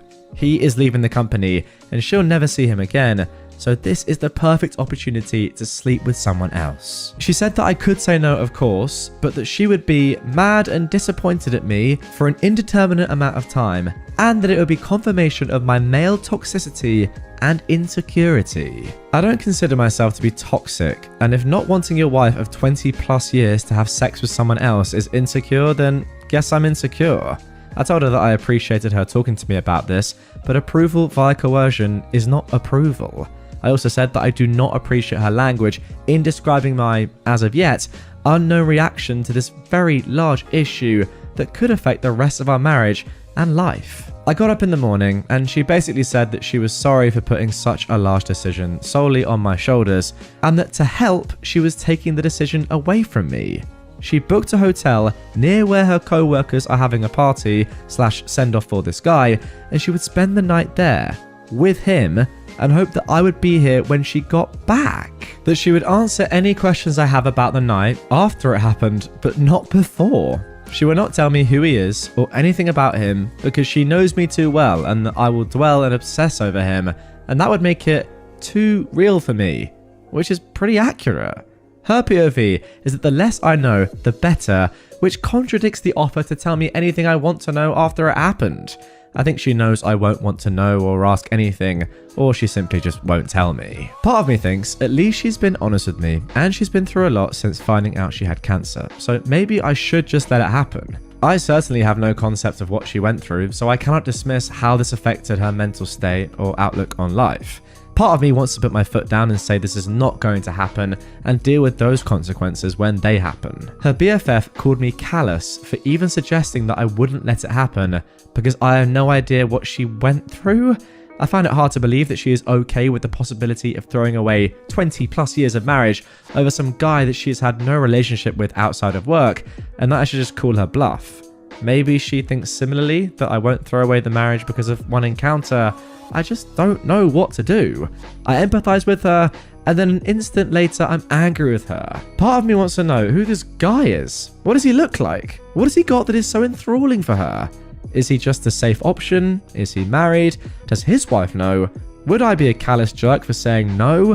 What can I do besides walking away? Okay, now, where do we even begin? Now, of course, this is best of Redditor updates, so we're going to get a lot more content here. But off the rip, I've got to say, what a load of absolute rubbish. I know multiple people, multiple couples in which one of them has gone through cancer and they survive. And they don't just then go, you know what? Yeah, I've survived this. I'm not going to go around shagging like a legend. They just don't do that. It's very abnormal. Now, the whole part about your wife ticking things off your and her collective bucket list is great. Traveling, making her realize and making you guys realize that life is short. It can end at any moment. It's good to do things you want to do whilst you have the chance to do them. Completely fine until you get to having sex with one of your co-workers, forcing your husband to be okay with it. That's probably a little bit too far. At that point, I think, how about just end the marriage and move on with your life? It's just very, very strange. What I love the most, and by love I mean just cannot get at all, is her saying, no, you have to let me do this because, by the way, I had cancer and therefore you have to let me cheat on you. It's on you. Like her saying, you know what, I'm just going to take the decision out of your hands. Don't worry. I'll just take the decision out of your hands. Don't worry about me. It's so great. I love it. Nonetheless, let's carry on and let's get into this comment which was posted on the original, which I think is really, really good. Kind of think this is the way your marriage will be from now on. With her epiphany, she wants to relive her life and she's going to do it regardless of your feelings. I think she's being rather selfish and probably only threatens this because she thinks you are beaten down and will simply put up with it. Perhaps not the best time for trips and frills. She wants a single life. Let her see what that means. I agree. I feel like, obviously it's very, very tough for you. And I completely understand what you're going through in the sense that you say that 1 second you're like, no way am I ever going to let her do this. I'm going to call her bluff, go and do it. She won't. And then the next you're like, oh, well, I do love her so much. And she did also have cancer. That's going to be very mentally taxing. Oh, by the way, I'm not for 1 second saying that I know what that's like or how it feels or I can empathize with that in any way. I obviously can't. But I agree with this commenter. It gets to a stage where you got to just say to her, yeah, obviously you're not allowed to do this. I don't care. And also, what's your best friend saying about you can't not let her do this? She had cancer. Again, terrible friend. Sorry, very obvious. You have to call her bluff. You have to just say, you know what, this is going to hurt me, but go and do it. And if you do it, that's the end. It is weird though. 20 plus years of marriage and that? Wow. Now, OP has actually replied to a couple of comments from the original saying this. She thinks because she'll never see this guy again and that I have never met him, supposedly, that it won't really affect me or our marriage in the long term. I'm left with accepting it and never viewing her the same way again, or going through a divorce at 54. Not really great options on either front. That is a very fair point. I don't know where her head is, and the bout with cancer is affecting her in ways that I couldn't possibly imagine. I don't think she believes I will leave. There we go. I mean, you've pretty much said exactly what I think there. You have to test that though. If she doesn't think that you'll leave, you have to actually leave and then see what her reaction is. Because then, if she goes and does this thing anyway, you know that sadly, very, very sad and painfully, though it may be, it was the right decision for you to do that. Because otherwise you'd just be a massive cuck. And secondly, you have to test her. You just have to, because she can't just get away with stuff like this for the rest of your life together. Because even if you do stay together, you'll just be miserable. So unfortunately, that is the only thing you can really do. Now, let's get into the update that was posted just a few days later. I received a ton of advice that I couldn't possibly respond to. I do appreciate the people who took time to offer advice in the comments or via PM. It's been an exhausting couple of days. I was hoping that my opposition to her plans would give her pause, but unfortunately that did not happen. I said I am a hard no, and I'm not sure how I will feel about you if you go ahead with it. I was met once again with, "This is for me, it will be one time. What can I say to help you deal with it? You'll get over it. We were meant to be regardless of the situation." Remarks leading up to Saturday. Some of the most selfish words there that I've ever heard, despite the fact that this woman went through cancer. At this point, I honestly don't really care. That's insane. So she left on Saturday, ostensibly to meet her co-workers, but in reality to screw the guy. I asked her to text me when she was leaving for the bar, and when she did, I asked her if she was really going to go through with this. After her response was this, "I'm not answering any more questions tonight, I will see you tomorrow," I blocked my wife. Then, I did something either stupid or brilliant. I went to the bar where the get-together was happening. You know what, I love this. Well, not the bar, but a transit bench across the street. I waited for a long time. It was running through my mind leading up to this event that I need to know who this guy was, maybe to compare myself against him, to see what he had that I do not. It was driving me crazy not knowing who he was and what was so special about him that she would ruin a marriage for. After what seemed like an eternity, a woman that I recognized from my wife's office left the bar and got in a cab. Soon, other people started filing out and a whole group came out and people were hugging a man and shaking his hand.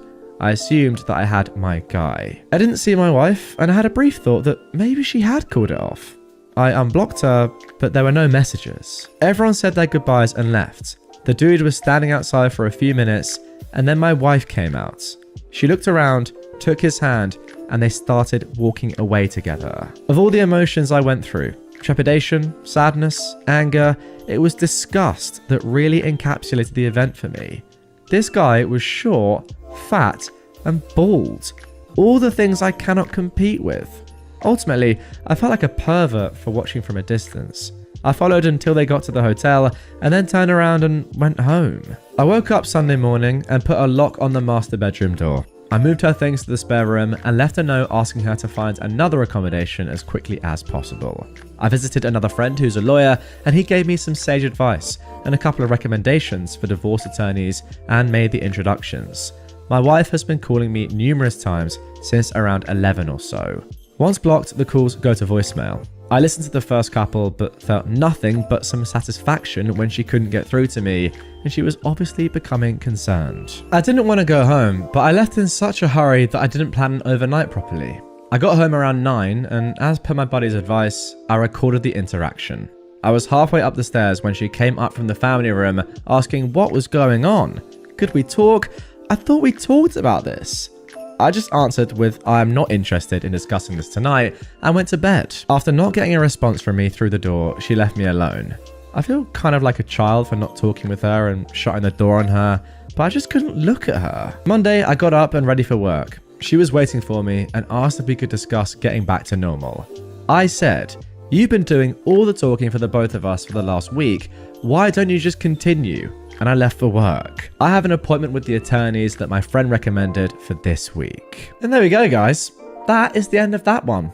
I don't really know quite what to make about this story because I feel like we've just encountered one of the most stupid women of all time. She is surprised when her husband of 20 years is annoyed at her because she cheated on him, not just with anyone, but with a short, fat, bald man. I mean, does it get any worse? Look, I'm all for short kings and bald kings and also fat kings. What a trifecta that is. Listen, if you're short, bald and fat, get in the comments down below. Are you this bloke? I want to know. Now, one thing I will say before getting myself in trouble is that there is another comment here that I want to highlight because I think it's a very good comment that kind of, in all seriousness, encapsulates my thoughts. Here it is. I can only hope that you've decided to do what's best for you. At the end of the day, you're the one that has to live with your decisions. From the previous post, it's obvious that your wife, and I use that term merely as a placeholder, has made her decision. I know that having something that has been such a huge part of your life end can be daunting, but sometimes it's for the best. And yeah, I think this time it absolutely is for the best. You clearly made the right decision. Your wife's dumb, and she's also unfaithful. What a terrible, terribly potent combination. Good stuff, OP. Right, now our final story from this episode is actually one chosen by one of you guys. One of you added me on Twitter saying, do you remember that face tattoo story that I narrated about 6 months, 12 months ago? And I said, you know what, I do. And then they said, there's actually been an update to that post. If you don't remember the original, I will link it down below. It's probably on screen right now as well, the thumbnail, or behind the I button. Pretty much, this woman gets a face tattoo and then wonders why her fiance is annoyed at her. Like, she doesn't even tell him, she just does it. And then is like, oh, what, don't you like it? He's like, no. To be honest, it's quite a silly story. But one of you told me on Twitter that there's been an update, and there has. Just a week ago, we got this update, so here we go. About 9 months ago, my ex-fiance, Kim, got a face tattoo without telling anyone. This was just the start of her doing everything she could to ruin her life. She broke up with me and called off our 7-year relationship when I questioned why she did this. She worked in a client-facing job for an incredibly large financial institution and was let go within a month of showing back up for work after getting the tattoo. I kept in contact with Kim's sister, hoping for some news. They tried to get her help as they thought she was having some kind of psychotic break. However, she eventually called the police on her own family, claiming they were harassing her. After that, I decided to just walk away. Now, Kim didn't just destroy her own life. When she broke up with me, I felt numb. I knew this wasn't Kim doing this. I wanted to believe deep down that Kim was always like this. Always this impulsive, crazy, who would ruin her life by getting a face tattoo. I tried to convince myself that I'd not lost the wonderful woman who I'd spent 7 years of my life with. However, clearly the person who made these choices was not Kim. The woman who told me over the phone she hated my guts for not supporting her. The woman who wrote she hated me and only ever stayed with me out of pity. That was not the woman I asked to marry. That was not Kim. That was someone who I came to find out was having a mental breakdown. That resulted in months of bad decisions that will affect the rest of her life. The day I walked away and told her sister I could not deal with it anymore was the worst day of my life. It hit me like a train. The numbness and denial of what I lost hit me all at once. I almost quit my own job and moved back home to my parents.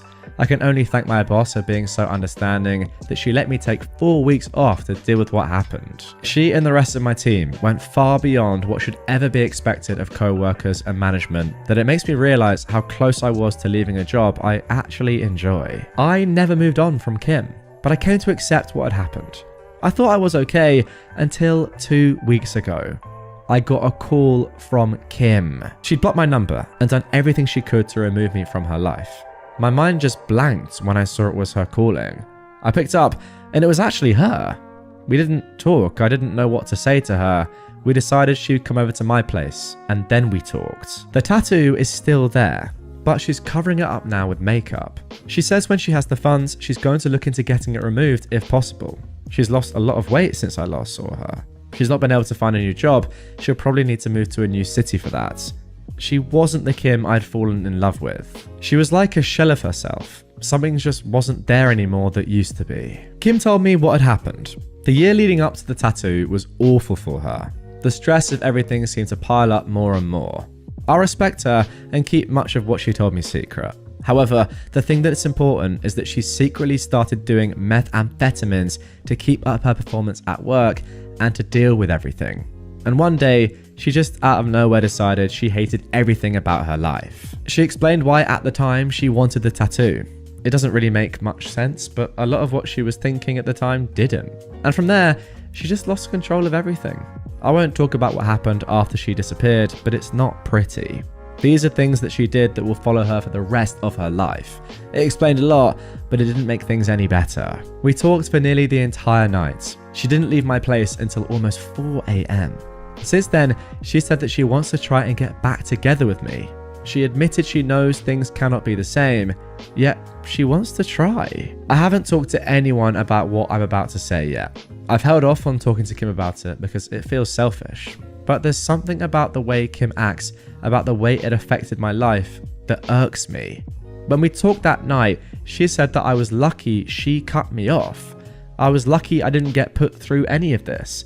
I was lucky that my crazy ex wasn't at my door screaming or showing up to my work and causing a scene. She acts like my life wasn't affected at all. I told her what happened after she left, how much it hurt, how I almost quit my job and moved across the country. Her response was dismissive. Like, because I didn't go through with that, I don't get to complain. She acted like because I wasn't the one with a tattoo on her face, I don't get to act like it had long-lasting effects on me. She didn't even apologize for the explicit and hateful note she left with my things when she returned them. Or for the phone call where she called me a manipulative, selfish jerk who only wanted her for her body, or even just for breaking up with me.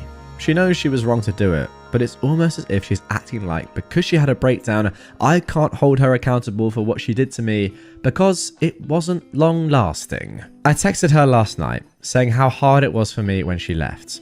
She ignored it entirely and tried to move on. No acknowledgement at all. I don't know why, but it hurt me. It hurt me so much. I feel like I did back when all those emotions finally hit me after she left. I wish she'd just never come back into my life now. I wish I didn't know what happened. I wish I hadn't picked up the call, because it hurts. But a part of me feels like I'm being selfish or complaining too much, that I don't get to feel this way because I'm not the one who had the mental breakdown. But there we go, a pretty similar story to the first one, truth be told. Both stories have a man who's been so deeply saddened, or I guess kind of even traumatized by their ex-wife now, or wife or fiance's past doings or current doings, you know what I mean. But then even when that woman has come back into their life and you feel like both these men might just say, you know what, despite all the trauma, I still love you, I'm gonna get back with you, we can get through this. They both, in my opinion, make the correct decision and say, you know what, no, I can't do this anymore. What you did is truly ridiculous, it hurt me so much, and that's the end. And to both men, I have to commend them because I think they made the right decision, and I know in that position how hard that decision would be to make. So fair play to these guys. It takes a lot of courage and bravery to do that, and yeah, I would just say put yourself in their position if you can for a moment and think about how hard this would actually be.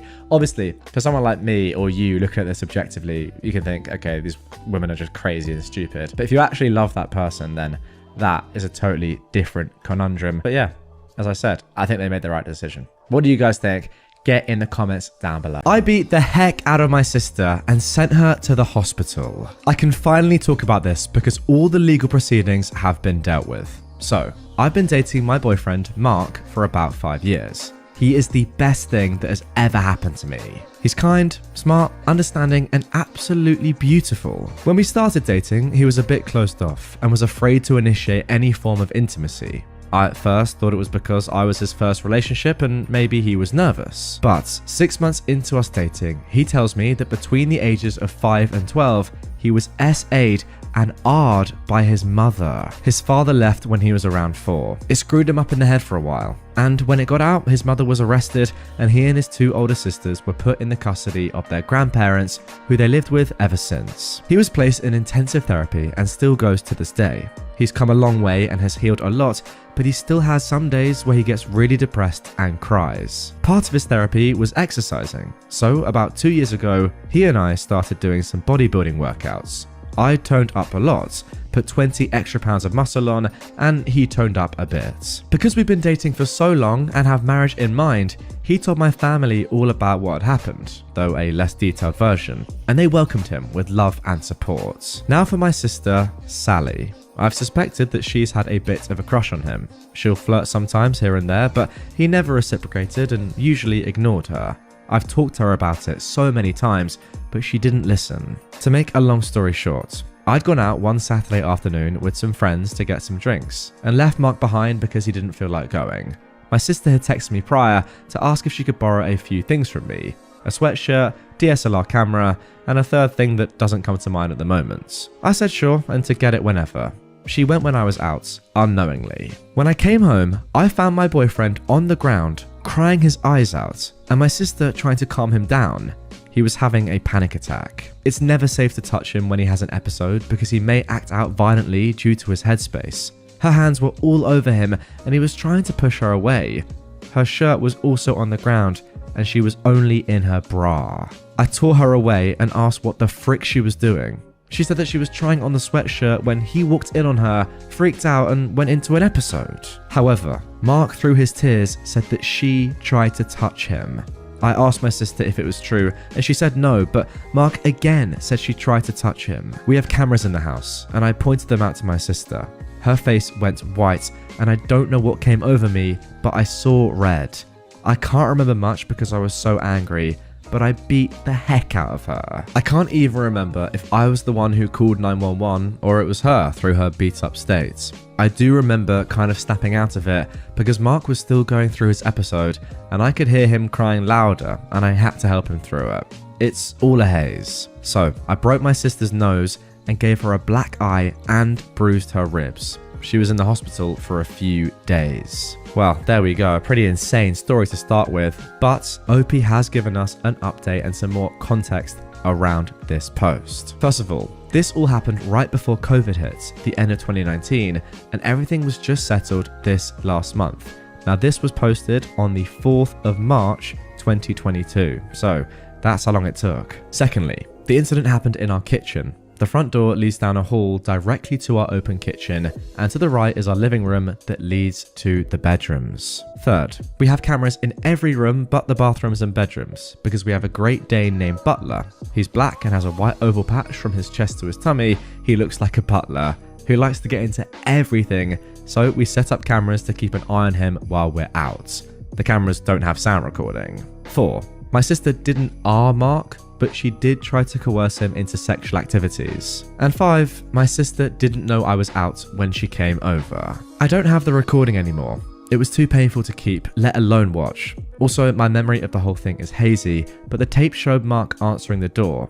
Again, our cameras don't have sound recording, but Mark said that when he answered the door, she told him that she was there to get my camera and sweatshirt. He said okay and let her in. He was watching TV, so he went back to his show while she walked into our room. She called out to him for help, and the cameras showed Mark getting up to help her. I don't remember how long they were in there, but the tape showed Mark rush out of the room while holding his hands out as if trying to stop an attacker. My sister then emerged half naked while holding onto her shirt. Mark backed up into the kitchen, still holding his hand out, and she advanced towards him. Mark said he was telling her to put her shirt on and to leave, but she kept saying something along the lines of, "Hey, it's okay, I just need some help, that's all," and "You're a nice guy, just help me out a little." I think by that point, he was declining into a panic attack as he started shaking. My sister took that opportunity to hug him. She said she did it to try and calm him down, but the tape showed her kind of grinding up on him. He pushed her away and fell to the ground crying and screaming. She then got down by him and was trying to wave her hands through his hair. Her other hand was also moving up towards his crotch. I remember from the tape seeing Mark flinch backwards and trying to push her away. She always moved back closer to him though. A few minutes later is when I got home and beat her to an inch of her life. I can't remember who called the police, but the police showed up and my sister limped to the door while I was trying to calm Mark down. I kind of remember them asking questions and trying to help Mark calm down as well. They thought he was going into shock, so they put a blanket over him and the paramedics came. My sister was quickly evaluated and then taken to hospital. Mark and I stayed behind because by that point, he started to regain control again. I remember my parents showing up and asking what happened, and I told them everything. My mum stayed with Mark and I while my dad drove to the hospital to see my sister. Mark and I pressed charges on my sister, emotional trauma and sexual battery, class A1 felony where I'm from. My sister tried to sue me, a misdemeanor charge, but it fell through. With the evidence we had, my sister was sentenced to 60 days of incarceration with a bond of $5,000. No one paid. She also had to serve 200 hours of community service, and her name was added to a sex offender registry. She can appeal to the courts to have it removed after 10 years. She was also placed under a restraining order. On top of that, my sister owes us $25,000. I got a small slap on the wrist and I have to do 50 hours of community service. Nothing too bad. My sister was cut off by some of the family and still is. Mark regressed tremendously to the point that he couldn't sleep in the same bed as me for months. He was required to go into even more extensive therapy. He's come some way, but nowhere like he was before it happened. It's going to take a long time for him to heal. I consider myself bisexual, but I lean more towards men, while Mark is 100% gay. He finds the female body disturbing to the point that we've had to skip over full female nudity scenes in movies. My sister knew all of this. When I asked her why then she would do this, she said that she thought she could change his mind. I'm not proud of what I did, but I'm also not sorry. Oh man, there we go. I mean, what a story. You know what? I actually really like the revenge here. Now, I know what you're thinking. Two wrongs don't make a right. But I've read a lot of revenge stories where the revenge is perhaps meticulous or drawn out over a number of years. And while that is great, sometimes I do just sit and think to myself, if you've seen something happen, why not just sort it right there and then? And look, obviously you never want to be in this position, a truly horrible thing to go through, but I kind of like the fact that OP was just like, you know what, screw this. I'm dealing with this right now. And yeah, it's my sister, but she's done a truly heinous thing and she deserves to be punished for it. What I absolutely love the most about the story, I mean, I'm saying love the most about the story. What I mean is what I love most about the resolution of this story, of course, is the fact that nobody paid the $5,000 bond. Not one member of your family paid that money.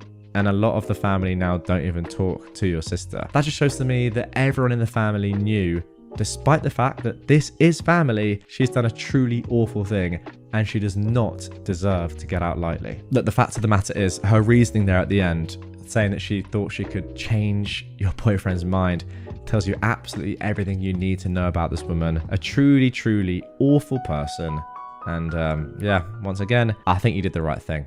What I will say is on behalf of your boyfriend, what do you even begin to say really, if I'm being completely honest? But all I'll say is, I hope that he recovers well and eventually works through this with the help of you, your family, therapist, whatever. It seems like he's got a good support group and a truly traumatic thing, and I hope he gets through it. Now for our next story of nuclear revenge. This one, an absolute classic of the subreddit, posted 4 years ago and is one of the most upvoted, the most popular stories that has ever been posted.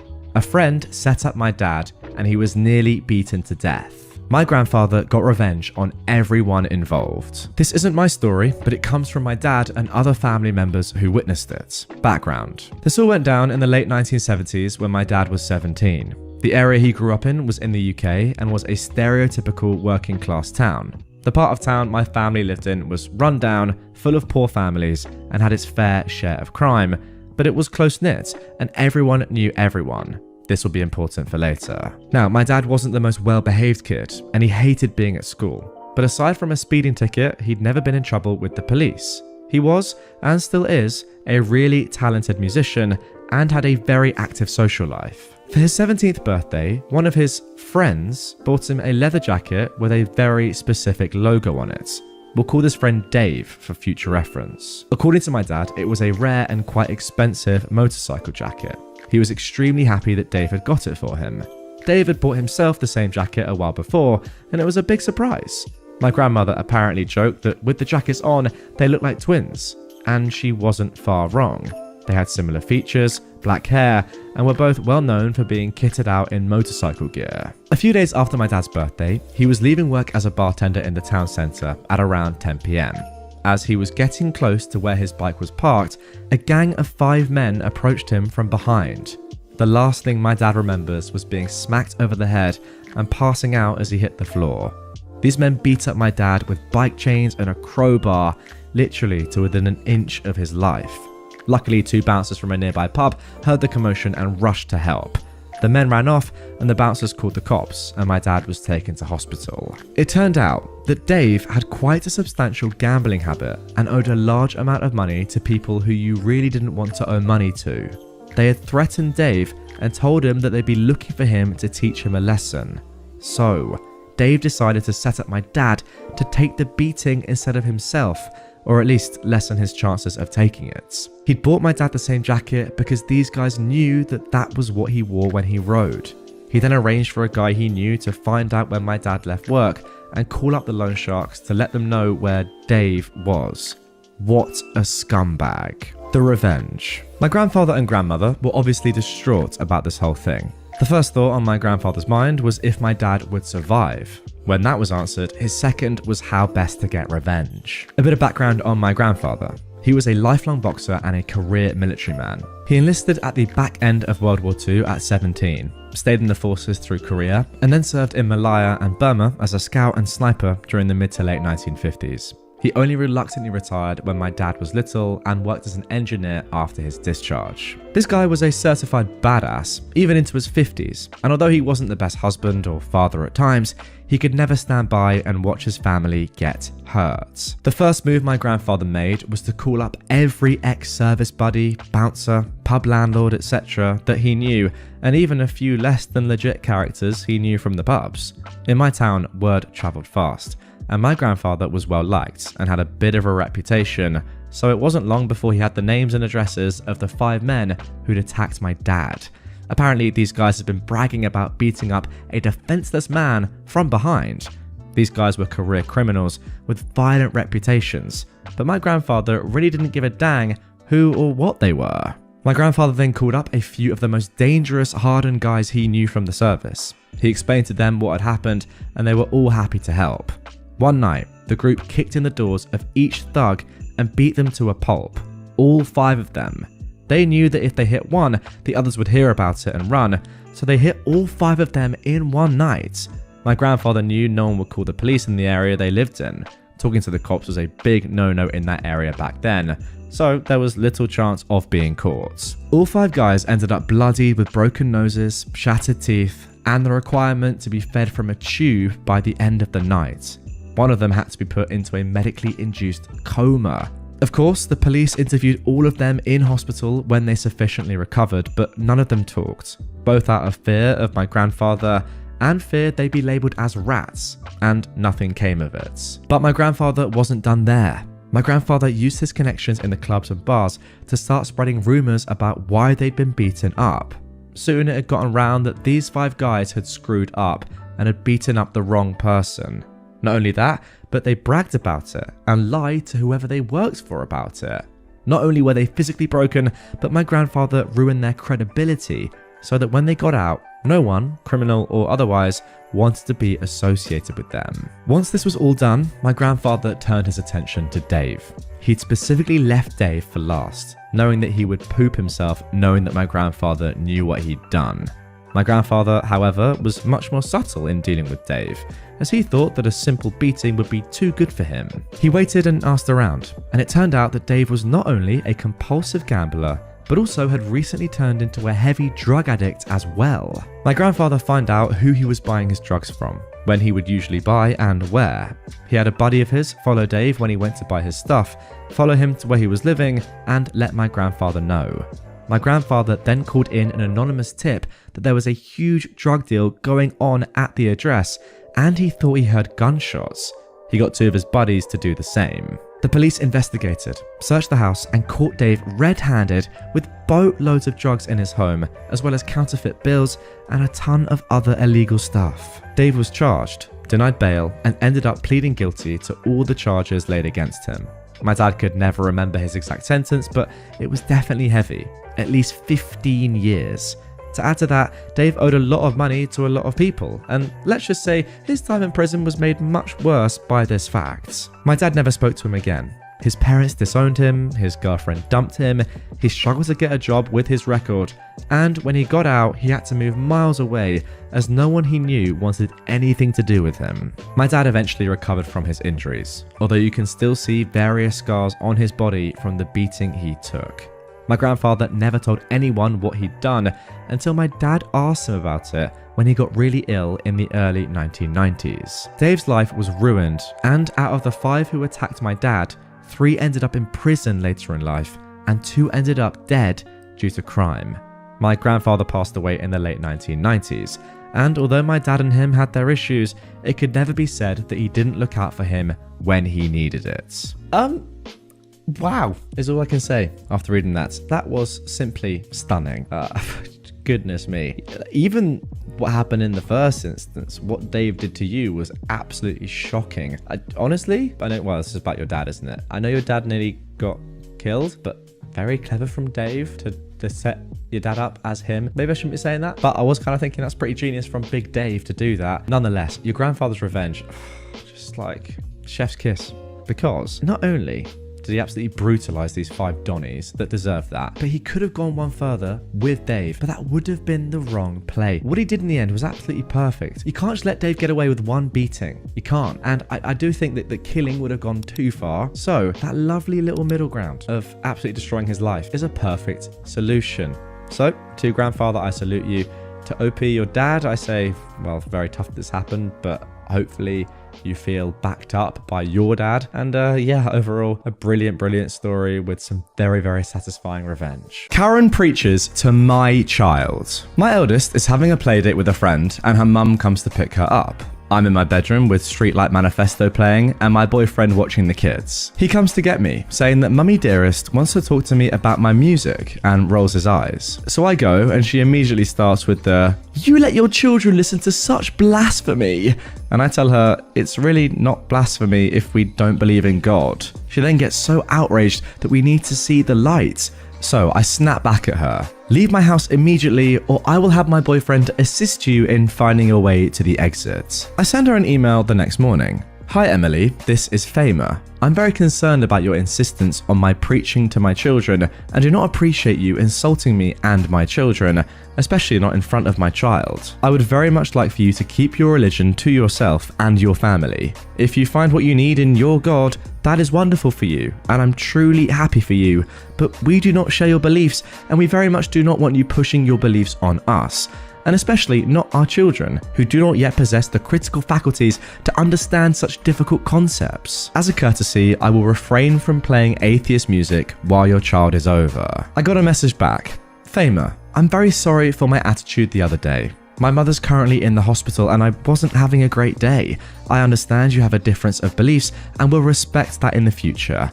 Thank you for coming to me instead of just attacking me." So, I think it's settled, and I let my daughter go to her playdate despite my boyfriend wanting to chaperone. I should have let him. When I pick up my child, we start driving home, and I ask what they did and if she had fun, and she says, "We watched a movie about Jesus." Luckily, my child already knows about Christianity and that they have their beliefs, but that we, mummy and daddy, do not share those beliefs.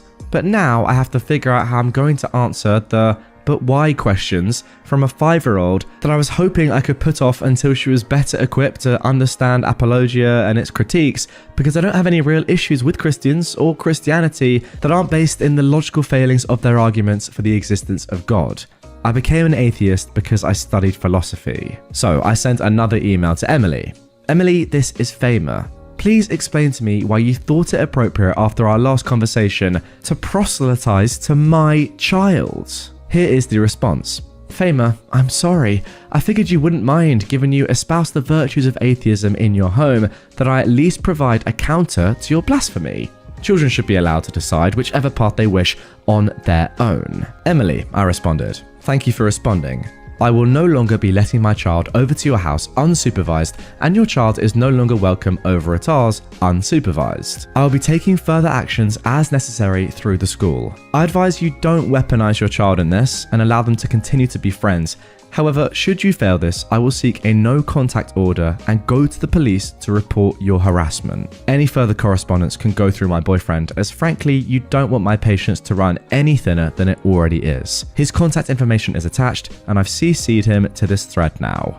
We haven't heard back." Wow, I hope after that threat, I mean, it's so ridiculous that you even need to make that threat of your boyfriend getting involved, that is going to be the end of that story, and it certainly looks as if it is. But yeah, overall, I will say I completely agree with you, OP. It's one thing having your own beliefs in your own religion, and I'm completely here for that. And as you said yourself, if you believe in whatever you believe in, that is completely fine. And genuinely, yeah, I'm happy for people that have their beliefs in whatever they believe in. It's all good with me. But once you start forcing and pushing those beliefs onto other people's children, yeah, that I don't really agree with. Now moving on to our next entitled parent story. Now I will give a little bit of a warning before we get into this one.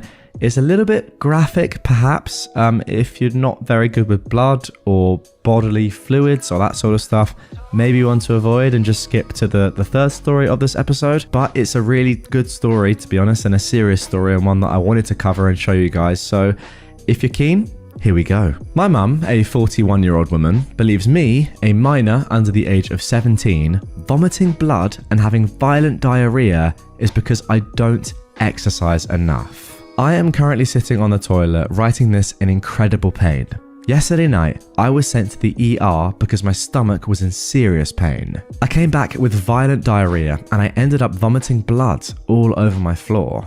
My mum claims that she cannot take care of it and that I should be able to when I'm literally pooping blood. She's been told multiple times for over a year to take me to a gastrointestinal specialist because I'm suffering symptoms of something chronic, but she will not take me. She believes that it is my fault I am this way when I try my absolute best to take care of myself when suffering from severe mental illness. She took them saying that I should see a specialist as a "F you, I was right" on her part, and is claiming that if I just ate better, I'd be fine. She is aware I'm recovering from an eating disorder, and before that ever started, I had serious stomach issues. Last night, I threw up blood and bile onto my room floor, and I'm unaware how to clean it, being that the smell would most likely make me vomit again. It's a genuine biohazard, but she has forbidden me from cleaning it myself, saying that she doesn't want to deal with me asking how and that she'll get it. But she said this last night, and now, almost 10, she's not remotely began to help clean it or tell me how to clean it. I cannot change clothes because it's in my room. I cannot sleep because it's in my room. I cannot put on pants because it's in my room. And when I ask her to just tell me how to clean it, she refuses. I don't know what to do at this point, and it's gotten to a point that the pain in my stomach will temporarily paralyze my limbs and cause me to go unconscious. No matter how bad it gets, she always ends up saying that there's no way I can have these health problems because I'm too young, when she's the one that goes to the doctor for a minor headache but won't take her child to a doctor despite being repeatedly referred by doctors to do so. I'm scared for my life as the pain gets worse by the day and I'm barely even digesting food anymore. I cannot even drink water without risking my body rejecting it. Okay, so this is pretty much just abuse. Anyone got any contrasting opinions? Leave them in the comments down below. I doubt it though. It literally is just abuse of your child. Is it not? Am I wrong? Am I missing something? It is. I mean, like, you're vomiting blood and saying, first of all, let's not go to the doctor or A&E. And second of all, let's not even bother cleaning it up, guys. Let's just leave it there. That was your fault. I want you to deal with it. But I'm not even going to tell you how. Such good parenting. Ugh, let's carry on. Now for our third entitled parent story of this episode. How my wife ruined her mum's Mother's Day by treating her like a mum. My mother-in-law is an annoying person to say, in the nicest way. She has extremely low self-worth, and she compensates that by forcing the world to go around her. As family who interact with her regularly, we're forced to treat her like a queen, every day, every minute. If we don't, then there will be drama. All the way from pouting, going to her room, fainting, leaving the house to full-blown breakdown, including saying, "Why should I live on this planet anymore if no one cares about me?" Yeah, to see an old lady say she'll kill herself just because we don't give her a few minutes of attention is a bizarre thing to witness. So it's exhausting to be around her, but what else can my wife and my sister-in-law do? She is their mum and they both try their darn best to make her feel special. But they'd also like to interact with her as their mum too, not just as some out-of-touch royalty. They would like to crack jokes, chat about general things and share their problems, not having to be constantly worried what statement might tick her off. When they were kids in her orbits, things were fine, as she controlled them and that made her feel as though she was the centre of attention. But now that they're married, have family of their own, and that she is not the anchor of the family, she's started becoming more and more demanding that we perform some elaborate rituals to make her feel special. It's becoming extremely exhausting. So, onto the actual event itself. My mother-in-law and father-in-law have travelled to our country and are staying with us for a short time to help us with the kids, as we all live halfway across the globe. My wife planned an elaborate Mother's Day event centred around my mother-in-law, even though she herself is a mum too. One of those that included lunch in a popular ethnic cuisine restaurant. By the way, had she not planned it herself, there would have been a snarky comment at the end of the day saying, "Seems like you don't care about your mum enough to plan something for me. I was waiting the whole day for you to do something." Anyway, morning went uneventfully as we've been pampering the grown-up toddler, and my mother-in-law was quite jubilant. We go to the restaurant and I and our elder one go in to set up the table as my wife is bringing the others in, my mother-in-law, father-in-law and our little one. My 2-year-old, the real toddler, decides to throw a tantrum for toddler reasons, but then my mother-in-law sees this beautiful garden in front of the restaurant and wants my wife to take her picture. My mother-in-law doesn't care about anything and forces my wife to take several pictures as my wife is holding a crying, fussing and kicking toddler at her hip. Having basked in the glory of being the centre of attention, my mother-in-law is satisfied enough, and they all come in. My wife is ticked off from that, but tries her best to be cheerful. The waiter comes in to take the order, and right then, my mother-in-law decides to go to the restroom. My wife asks her to order before going, as the kids will get hangry if we wait for long. But the big mistake my wife did was she asked in a normal tone, a regular conversational tone, instead of a pleading or pleasing pampering tone. How dare we order her royalty on what to do? That was strike one. As me and my wife are looking at the bazillion choices and trying to order for kids, ourselves, spice level, etc., we got absorbed into ordering without paying attention to the most important person. My mother-in-law wasn't the center of attention for 2 full minutes. How dare we? That is strike two. We didn't notice that or ask what she wants. She asked if they have a particular ethnic dish, which is a regular staple we have almost every day at home, like a grilled cheese sandwich, that too in an indifferent, meek tone. She was indirectly implying that she's just a nobody because of strike 1 and 2, and therefore she was ordering some peasant food. That was our cue to realise our mistake, prostrate before her, beg her forgiveness, and bring the world back into alignment before things go downhill. We failed to notice that change in her tone, which was strike 3. Instead, my wife suggests, "Mum, we have that almost every day at home, so why don't you..." But my mother-in-law cuts her off, saying, "I know that. Are you saying I don't know that?" And then storms to the restroom. We're all figuring out what the frick happened, and we finish ordering. My mother-in-law comes back and unloads on my wife how she has disrespected her. We brought her to this country, and ever since then, my wife has made it her mission to do nothing but continuously humiliate her, and then she starts crying. I quickly realised what had conspired, but my innocent wife, whose heart is only filled with love and not such evil games, doesn't realise drama that my mother-in-law wants. Instead, she's trying to understand how suggesting that the dish is a regular staple at home is humiliating. And my mother-in-law goes, "You're implying I'm dumb and don't even know this. You have ruined Mother's Day. All daughters do special things on Mother's Day, and here you are ruining mine," with a few other delectable quotes. My wife says again and again, "That's just a regular thing to say to your mum." But my mother-in-law is adamant that my wife humiliated her by implying that she is dumb for not knowing it's a staple dish we regularly eat at home. So she storms off to sit outside. Seriously, that was the entire discussion for a full 5 minutes. It was extremely bizarre to see a 60-year-old woman throw a tantrum and accuse her daughter because she said, "It's a regular staple we eat at home." Now normally we would run after her and apologise and beg her to come back and keep apologising throughout lunch, which is what she wanted after 3 strikes. But this time we were so over this BS, having been through similar ones so many times. So we just sat and ate in peace without an extra side of drama. But my wife was heartbroken. She'd done all this planning, wanted to be a good daughter, wanted her mum to feel special, and in the end has ruined Mother's Day by talking to her mum as a mum and not as a royal. So, a 60-year-old woman started crying in the middle of lunch rush in a popular restaurant, all because we didn't give her attention for 5 minutes while busy ordering food for our kids. There are hundreds of other similar stories, but this is one of the clearest what the frick just happened. Honestly guys, if I had someone like that in my family, I think I just have to retire and say, you know what, I can't do this anymore. I actually just don't even want to be affiliated with you in any single way anymore. You are that annoying. Why is a 60-year-old woman acting like the youngest at that table when there is also a 2-year-old there? I mean, whose tantrum was worse? Genuinely. The 2-year-old's who was tantruming because they're a toddler, or a 60-year-old woman's because your daughter asked you a question? Like, what is actually going on? You just know exactly what sort of person she is like. I don't even have to meet this person to know exactly how they function day to day.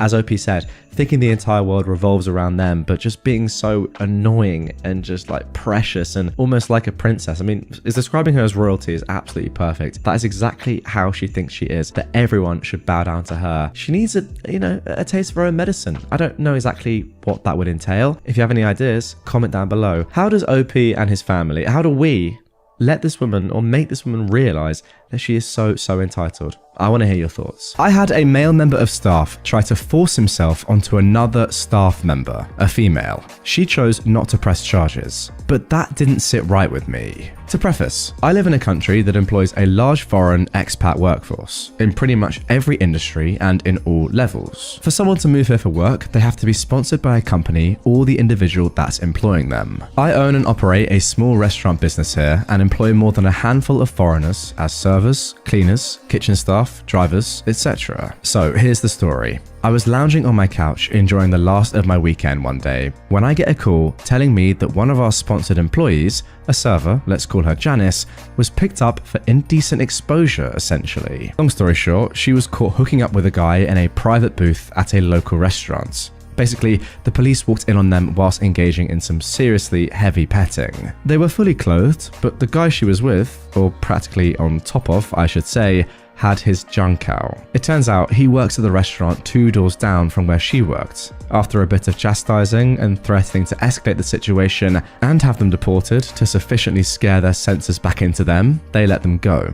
But not before signing a pledge type document promising to never repeat the offence or else. A slap on the wrist basically, and everyone got to go home, but it doesn't end there. That night, something clicked in my brain, and I had the thoughts, how and why did the police find them in a private booth in the back of a restaurant before the restaurant's own staff did? So I called the restaurant the next day. I thought maybe they called the police on them immediately for some reason, or maybe the couple got belligerent when staff asked them to stop. It turns out the staff didn't actually notice a thing. In fact, up until that day, the police have never been to that restaurant before. And when they did, they simply walked in, went straight to the back booths where the two were sat, and they busted right in. I realized that this meant that someone must have seen them and called the cops on them point blank. The question was, who? I decided to speak to Janice. I wanted to speak to her anyway that day, both to check in and get her version of the situation. I also gave her the employer, you know you did something stupid chat, and I reassured her that she is keeping her job. I also wanted to ask who she thought called her in. Without hesitation, she said it had to be Sammy, who was one of our drivers. Why do you think it was Sammy? I asked. Well, he's the one that dropped me off at the restaurant that day. He might have seen my friend walk in right after me and called the police on us, she said. Well, that sounds a bit drastic. Why would he do that even if he'd seen you do anything? I asked. She claimed it was because he was jealous. He was really into her apparently, and kept trying to get her into bed, she said. What genuinely annoyed me was when she told me that he actually tried to force himself on her once and she fought him off, and that he hasn't tried or even said anything since other than being very short and curt with her. My immediate response was, why on earth would you not tell me or one of your managers right away? She said that she dealt with it her way and it stopped.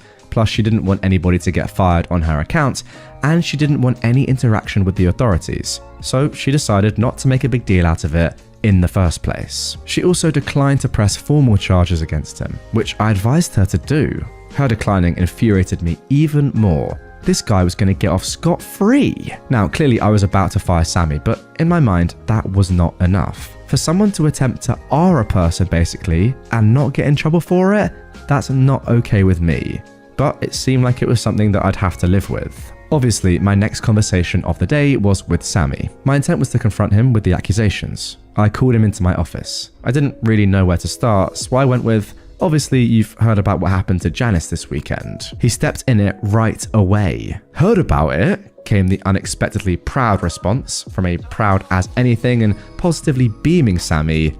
I called it in. And this is where it started to get super satisfying. You see, for a couple of years since I met Sammy, every now and then he would pull out and show us all pictures of his wife, who was back home living with his mother. She was younger than him and quite beautiful, but sadly barren, which is apparently why she settled with an older fart like him. He was so proud of how pretty she was. He was also a devout religious man, or so he claimed. So I asked, and why call the police? He came back with, after I dropped her off, I waited to see who she was meeting because she's a troublemaker woman. When I saw the man walking after her, I called the police because I knew him and he's married, and this is against the laws of God and man. I'm smiling now. I know I've got him.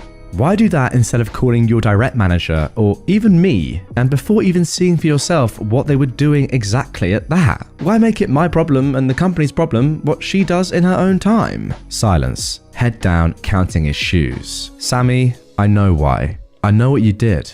Janice just told me. I'm disgusted by you and sorry that we hired you. He had the audacity to mumble, I only tried once, sir. I almost slapped him.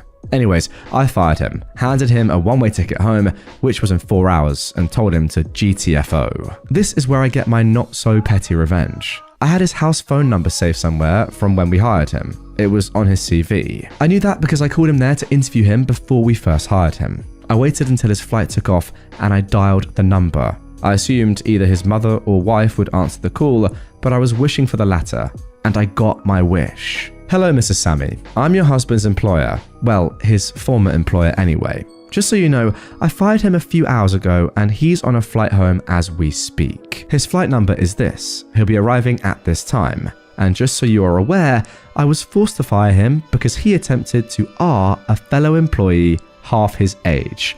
I'm sorry. I said that and promptly hung up, but not before hearing her gasping in shock. Well, there you go. A phenomenal piece of revenge to start off today's episode, and I completely agree with you. Look, obviously it's not your decision if this woman presses charges or not, but you can still be really upset that she didn't and want to take things into your own hands. And if you're the wife here, are you not kind of relieved a little bit to know what's gone on? Obviously, she's in a state of shock at first, but after a period of settling down, I think she's going to be happy that OP has told her what OP has told her. By the way, I only tried once, sir, is absolutely crazy. Like, think about that.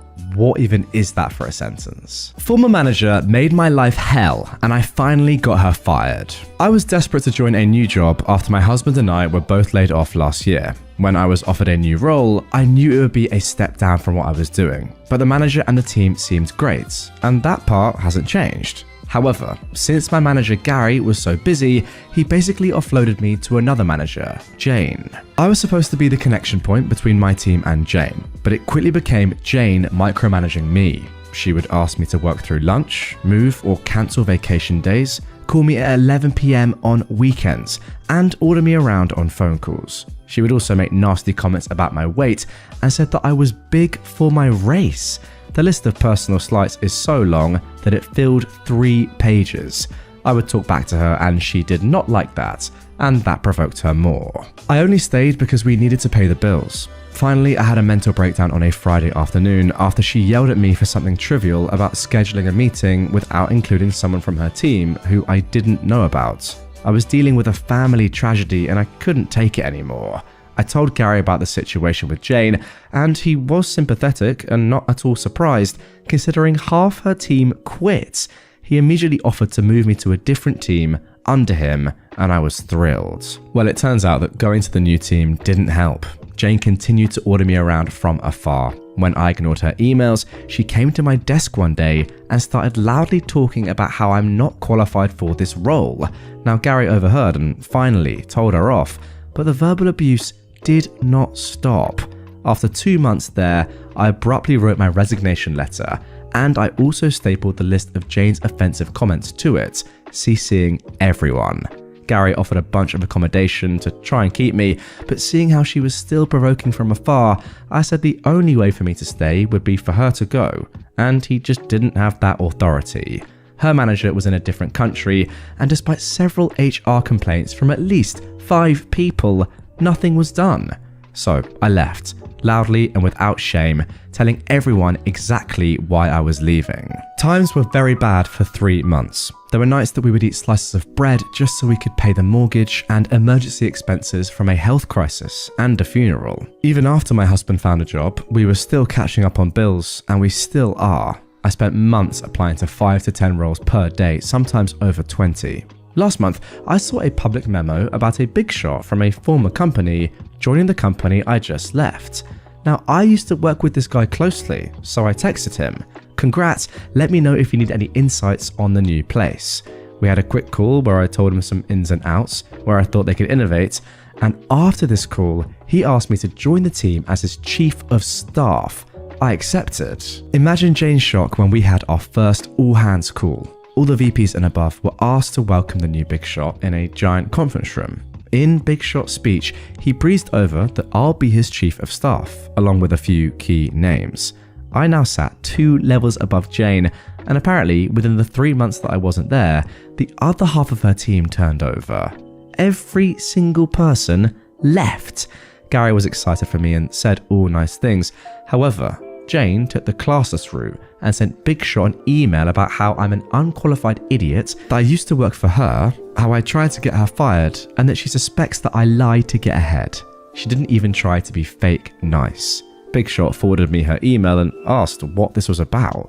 I was so nervous and excited. Little did Jane know I was a director at the Big Shot's competitor company under him and was already a level above her. So 2 levels now isn't a big leap. And I worked with him for 5 years. I had an hour call with Big Shot and told him she was bad for the company culture and was a nasty person in general. But the evidence he needed was Gary confirming that her whole team has turned over, my prior resignation letter, which was still sitting on my desktop when I logged in upon return, and a few other nasty emails she sent her recent staff, which they were happy to share with us. Big Shot fired Jane on Friday. Another great piece of revenge here. The only thing that slightly annoys me is that everyone knows that Jane is a terrible person, right? There's a reason why half her team has left and why I presume more and more employees were talking about leaving in the office, people that worked under her. Why does it seem so hard to get people like this fired?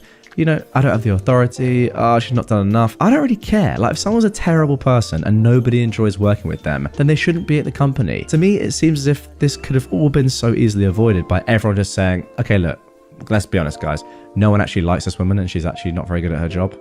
Simple as that. Couldn't you just do that? I don't know. Maybe I'm missing something here, but nonetheless, a good outcome. I just feel like it could have been done so much sooner. And in that case, if it had been done sooner, loads of people would not have lost their jobs. Yeah, fair enough. You may have not ended up getting that amazing job that you have now, but in general, you know what I'm trying to say. A lot of people had to lose their jobs for Jane to finally be fired, and I'm not quite sure that's right. Tried to steal my legally rented parking spot. Enjoy being unemployed. This happened last night, but I'm now in a good enough spot to actually post this. I'm not quite sure if it qualifies as pro, but it definitely isn't petty. I am a professional driver, and as such, on the roads in the US, there are different truck stops throughout the country that has a pay-to-park system. Usually about 10 to 20% of the lot marked off as reserved, with each space running from $15 to $25. The truck stop where this took place had parking for $17, which is relatively cheap for a guaranteed spot. The spots are reserved for 24 hours, starting at 4 PM local time and extending to 3 PM the following afternoon. I knew that I would have a late night delivery, so I came to the truck stop at around 3:30 and paid for a reserve spot. I told the manager on duty that I had a delivery up the road that night and would be back once delivery was completed, but should still be able to clear out the spot by the next afternoon, which is today. She told me this was fine and she would mark the spot as sold when I left. That way, if someone else comes in trying to reserve that spot, she could consult her notes and deny the sale. 11:15 rolls around. I take off for my delivery. I don't get out of that facility though until 2:30 AM the next morning. This morning. So I groggily drive back to the truck stop to reclaim my paid for spots, only to find that the reserved parking spaces are all full. I call the manager on duty and after giving her my info, I inform her that all the spots are full and that someone has parked in a spot and hasn't paid for it. She sends her other employee out to start checking trucks. The culprit was from a company that is known for their bright orange trailers, and he was a company driver. The other employee starts banging on his door to inform him that he is parked illegally and that he has to move. Meanwhile, I can see the commotion from my mirror, with my vantage point in the fuel island where I've been instructed to temporarily park. The driver answers the door with a bottle of Heineken in one hand and some sort of smoking implement in another. I know what it is, but for the sake of the mods, I'm not going to say it. I decided to roll down the window to hear the commotion, and I hear the employee tell the driver to either move or he will get the towing company and police involved. This driver is flat out irate that someone had the audacity to tell him where he can and cannot park, so he slams the door on the employee, threatening him. The employee calls the police and tow company, and the police show up first. I'd worked for this company before, so I know their policies, and more importantly, what they can and cannot have in their trucks. Alcoholic beverages are not allowed in the cab. Anything that isn't a cigarette or a cigar and a lighter also not allowed. The coup de grace, a pew pew of any kind, absolutely not allowed, and especially not allowed loaded. This driver had all of that and some other not so legal substances in his cab, so he was hauled away in cuffs. His truck was hauled away on a wrecker.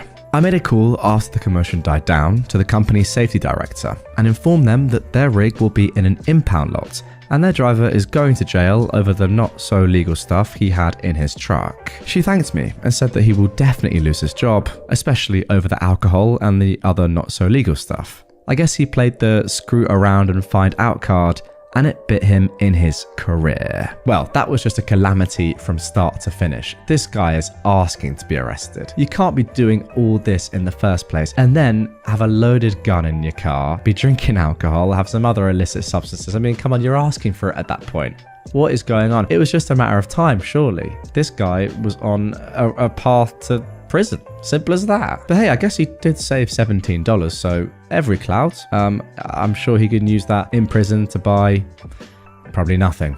I don't really know how prison systems work. Yeah, my tip to this geezer would be only do one crime at a time. Because doing this many at once, yes, it's too much. It's just too much. They called me a baby factory, so now they'll never see me again.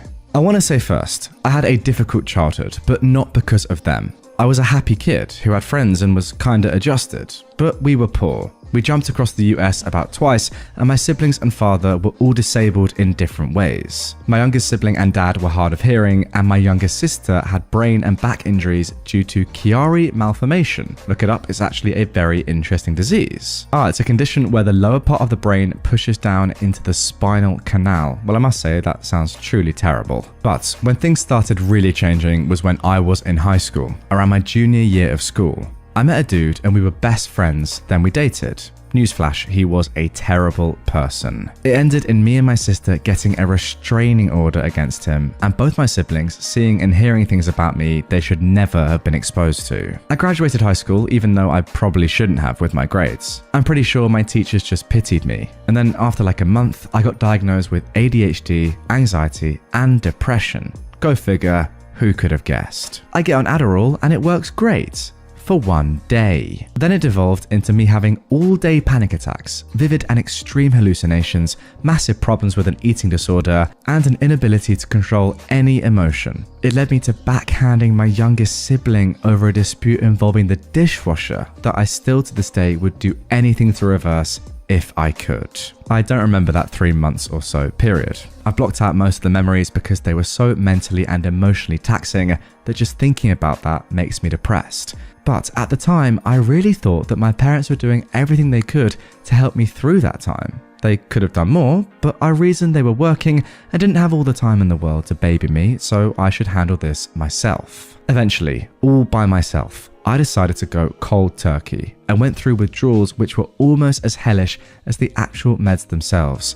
Looking back now, I realized that the only way my parents could have been more hands off were if they'd packed their bags and moved out. They didn't talk to me about anything. They didn't help me keep track of symptoms. When I attacked my siblings, they didn't protect them from me or me from myself. Now as a 22-year-old on new meds, my doctor just within the last month looked at my old records and was appalled because they started me as an 18-year-old who was very new to meds and sensitive to them at a dose for grown adults well into their Adderall usage. She told me they started me off at around 25 milligrams when she normally prescribes around 5 to 10 for new users. So they didn't advocate for me at all during this mentally traumatic time immediately after being traumatized for almost a year. They took me to a therapist who noticed I was writing a story with an obvious self-insert and very influenced storylines from my day-to-day life. When she asked to see my drawings and everything, the next time my mother pulled me from therapy, saying something I still remember to this day. I didn't send you here so she could ask you about your stories. I sent you here so she can talk about how your ex messed you up.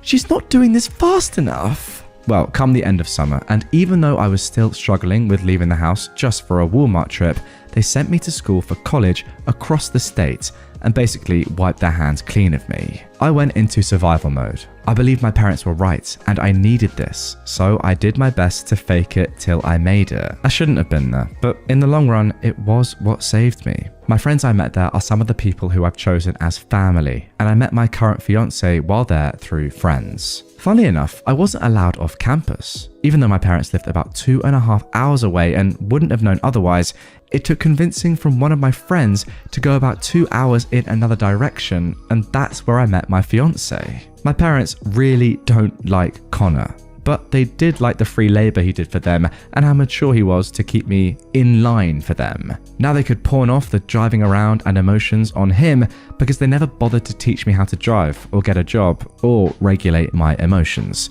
Connor could do all of that quite well though, so they let him teach it to me. But whenever the idea of him got brought up as my boyfriend, they would clam up. They did not want me to date anyone, not after my ex. I thought it was them just worrying about me after a traumatic period, and I was grateful for it. Connor helped us move like 5 times. He did free things for my parents all the time, and he was nothing but respectful the entire time he's known them. But eventually they moved to the same city I was going to college in, and I was going through a hard patch again. COVID had hit at the end of my freshman year, and now they were living here in my college town, and I started half online school for my sophomore year. Living with my parents again was hell. I was used to, at this point, living in a dorm, and I wanted to come and go as I pleased. My friends got me rides, and I fought to get a job until one day I applied anyways and started working at a McDonald's. I was doing terribly in school. I didn't want to be in it anymore. Distance learning was difficult for me, and they weren't doing anything to help me. I was slowly becoming suicidal again, and I wanted nothing more than to find my own place. During this time, my dad was constantly working overtime, and one day when I was probably at my lowest, he made a joke that he was picking up all the overtime just to get away from you. I still remember it, clear as day. I was mentally declining and becoming more and more erratic as time passes because I was spiraling again, and they just sat by and watched it happen while continuously judging me, making backhanded comments as I did. All the way up to this point, I was not known for fashion or hygiene. I was constantly self-conscious and didn't have control of my ADHD, so I was never one to doll myself up. But me and Connor were going to go on a date, so I grabbed my prettiest dress, some tights, and my favorite flats, and did my hair all nice, and I even tried makeup. I felt so pretty, and Connor was showering me with texts filled with compliments as he was on his way to pick me up. My mum and siblings got there first. My mum took one look at me and told me to go change. She burst out laughing and was hysterical over my outfits. She couldn't calm down, and the reason she was laughing is because I'm a big-chested girl and I'd gained weight as of recently because my eating disorder was flipping from anorexia to binge eating. None of my clothes fit me. I was in tears, and I just put on my normal jeans and hoodie in almost 80-degree weather, and I ran to Connor's car in tears. They kept trying to call me back into the house, but I just had to drive off without speaking to them.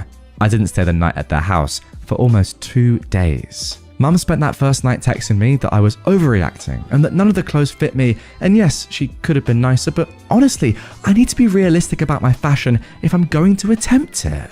If you couldn't tell by this point, my mum had picked out almost every piece of clothing I owned, and because I wasn't anorexic anymore, she was very upset whenever I showed skin. Day-to-day life was getting worse by the day, but eventually I opened commissions. I posted it on Facebook for family and nobody replied but my estranged grandmother on my mum's side, asking for an insanely difficult piece.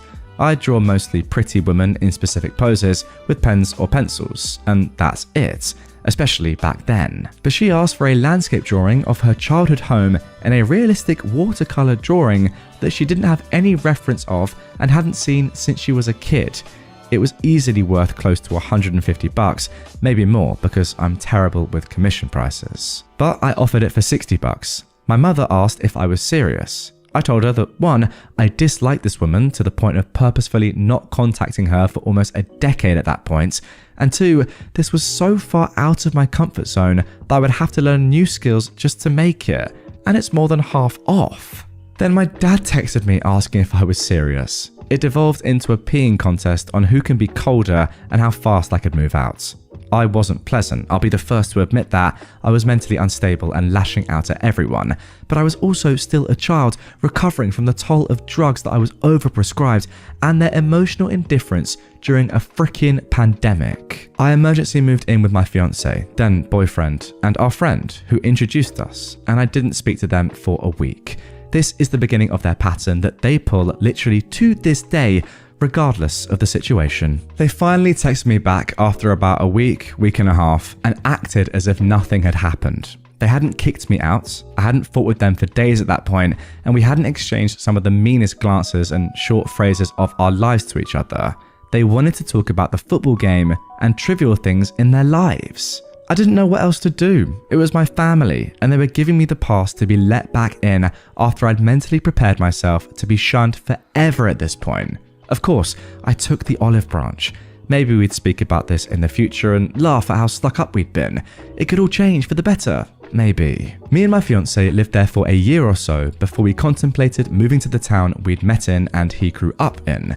His whole family was there, and our current apartment was crawling with drug dealers, people stalking us for his old car, and people taking poops in the hallway. Sounds lovely. It was only an idea at that point, nothing concrete, but when I floated the idea to my dad one day when he was driving me home, he went on a rant about how I would become a baby factory for Connor if I moved away from my support system, and his family would turn me into their pawn because I was frankly too mentally weak of a person to not be swayed by them.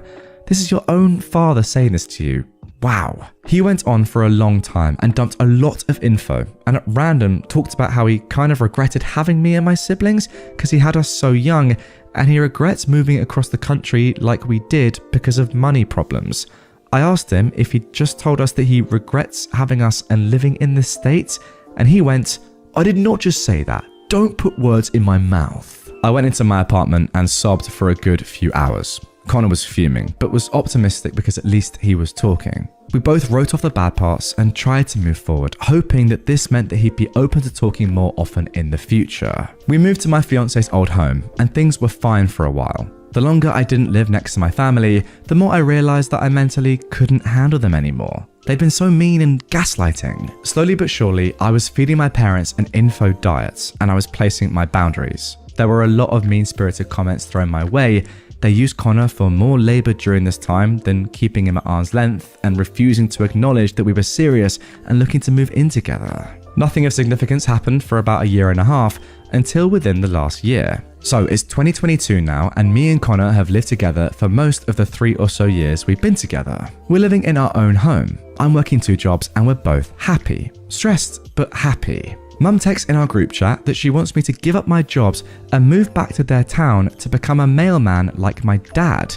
She swears that it's a government job with government pay and benefits, and it's the best I can do as a college dropout who's working 2 jobs. I replied back that I was making almost $1,300 a paycheck with both jobs, and I just moved into my house, and that the town she lived in was absolutely terrible. Remember my old apartments? That's all that's available there, and I wasn't keen on moving back now that I lived in a 3-bed house that's completely quiet and all my own. Well, she responds by calling me 4 times in one day, spam texted the group chat, and spams my DMs, sending Connor multiple texts, and then calling me again. I spent 2 days ignoring her before I finally replied. I answered her calls, and she spent almost the entire time during a 15-minute call that I put on speakerphone for Connor to listen to quietly, trying to manipulate me by calling me again a college dropout and telling me that I'm not happy there, I'm so far away from family, and there's no point in living there, especially since my jobs were working me to death and they had nowhere near the benefits that this mail carrier job has as a government job. I didn't have the heart or the verbal space to tell her that the US Postal Service is in fact not a government identity. It was privately owned. I did though tell her that all of those benefits I wouldn't need until I was 26 anyway.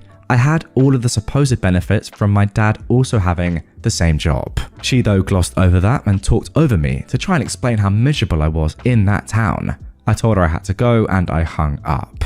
Thanksgiving comes. My entire extended aunts and uncles on my dad's side come and stay with us. Things are looking good and I'm having fun with my family for once. Then I overheard my mum whispering to my uncle that Her entire personality is just Connor. She's got no semblance of self anymore, and she even moved away to just become Connor's girl. My uncle didn't react or say anything, but I had to hide away to compose myself because I almost went nuclear and lost my mind. Okay, another time skip, and now we're in the present and getting closer to the end of our story. Connor proposed to me the day before Christmas Eve, surrounded by his incredibly loving family, by putting my ring in my stocking, and it was beautiful. The first person I called was my best friend, and then the second was my mother. It was close to 1 a.m. around this time, and I got her on the phone. I told her I knew it was late, but I was engaged. She told me though, in no uncertain terms, "Honey, that's amazing, but don't text in the family group chat or anything, because your dad's asleep and he has to get up at 5 a.m.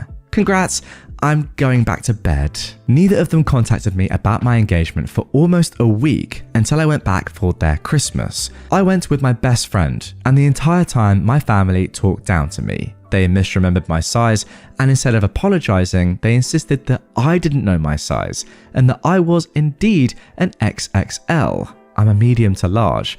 And they started the night off by mum mentioning my engagement only once. It started off with my mum suddenly in the middle of things going good and everyone laughing. She starts cackling and goes, "Oh, your dad and his friend had the funniest thing to say about your engagement. Dad, show her the text." Dad just smiles and he starts giggling too. My siblings laugh along with them. Dad says, "Oh, Amir just thought it was nuts that you were engaged because you're so young." I asked to see the text. Maybe I misunderstood him. There had to be something funny based on their reactions, because that was very much not funny at all, especially when I had my best friend sitting right there, listening. If anything, that was embarrassing. I read the text and it goes something like this. Dad's friend says, "Dude, she's engaged? That's nuts. She's too young and she's going into this way too quickly." Dad replies, "I know. I'm upset and struggling right now because my kids are all forcing themselves to grow up when they aren't ready to, and it's hard to stand by and watch them crash and burn like they inevitably will and do nothing about it." I just smiled because while they all laughed and giggled about how funny that was, I was struggling to not burst into tears and scream at them. My friend pulled me aside and asked multiple times if we should leave. At the time, I was using their car. But I told her no, I was going to play nice until I could give it back, and then once it was in their hands again, I was going to go no contact. Connor was supposed to come down and see them and spend Christmas with them, but he couldn't face them knowing that this is what they willingly showed us, especially after Thanksgiving. After this, I bought a car, my first car that's all mine, and I got their car back to them just last week. I'm putting my life together. I'm learning how to do the beginning of adult things well past when I should have. I learned to drive, pay bills, budget and spend, and how to exist, all from my fiance. I had to forcibly teach myself how to manage my own mental health with the help of my fiance and friends. I'm done making up excuses as to why I need them in my life. I don't want to deal with the body shaming, the classist behavior, the looking down on Connor for no reason. I can't handle it anymore. I called my uncle, the one from Thanksgiving, and explained to him my decisions, and he immediately told me he supports me and that my parents don't know how to treat us like adults, that I'm not a screw-up, and that was the first time in my life that I realized my parents had conditioned me into thinking I was in fact a screw-up. So, mum or dad, or anyone in the family, if you find this, these are the reasons why I blocked everyone's numbers and deleted Messenger. Why me and Connor have our statements and info ready for you when you send a welfare check to tell them to leave us alone. I'm going to get married and you won't be there. I won't let you be there. If I have a child, you won't see them. I don't care how much you cry and make me feel like I did something wrong. I am not a bad person for being screwed up, and the things you hold over my head were things I did as a drugged up child, a child that you should have protected and should have protected my siblings from. Screw you and screw all of your attempts at communication that you never did but say you have. Thank you to anyone who read this. I really just needed to yell. When they eventually find out that I cut them off because I gave them no warning beforehand, I just dipped after the car was no longer in my hands, they're gonna freak out. If anything memorable happens, I'll make an update, but probably not. Well guys, good news, there is, I say good news, sorry, I've got to stop myself there. Is it good news? I'm pretty much saying there is an update, and we're going to get straight into it after I give my immediate comments on what I've just read, which was absolutely bamboozling. But hey, listen, if you're on YouTube, comment down below. Is it good news there's an update for us? I mean, is that a bit weird? Almost predatory? Kind of preying on someone's downfall, on OP's mishaps and their horrible family coming back into their life, so we get an extended episode and more of a story? I'm not sure where I stand on it. But anyway, we're going to get into the update in just a second. However, I need to just talk about that story for just a hot minute, because I can't believe the level of, I don't even know the word to use there because there are so many potential words. We can go with entitled, but that just seems far too basic. I think just malicious, manipulative, downright awful, 100% narcissistic heathens. That is just a few words I would use to describe your horrible parents. What an absolute disgrace they are. Now, what I will say, and obviously I'm saying this before we get into the update, it looks as if you have, by this point in your life, pretty much gotten rid of them. You say right at the end there that they're not even going to know what's hit them, and you have pretty much sacked them off. They're not going to go to your wedding, not going to meet your child, and that is amazing. The best revenge is a life well lived. And look, you just know for sure that if they see you, you know what, it doesn't even matter. I was going to say, you know, they're going to be jealous and they're going to be like, oh, we made such a mistake. But ultimately, you're not even going to care about that, because you're going to be doing your own thing and forgetting about how toxic those people are. And it sounds like you're on the path to that, which is truly amazing. However, as I said, there is an update, and I really hope that things continue on in a good vein. I haven't read ahead, so I don't know what's going to happen here. I'm pretty nervous, to be honest. I hope it's good. Anyway, here is that update. Let's get into it. Hi again, everyone. It's been about a month since my 2 a.m. pity party. I want to say thank you for the overwhelming support that I received on my other post. Especially the person who mentioned that my parents were fine with abusing me, but not my siblings, since they were physically unwell rather than mentally unwell like me. That one hit home probably harder than any other comment. I didn't think of it that way, but honestly, it was something someone probably should have said. I'd like to apologize for how rambly and long the last post was. I was in the middle of a panic attack and I've been ignoring calls and texts from them for days. I felt like a horrible person and was gaslighting myself into almost going into contact with them again.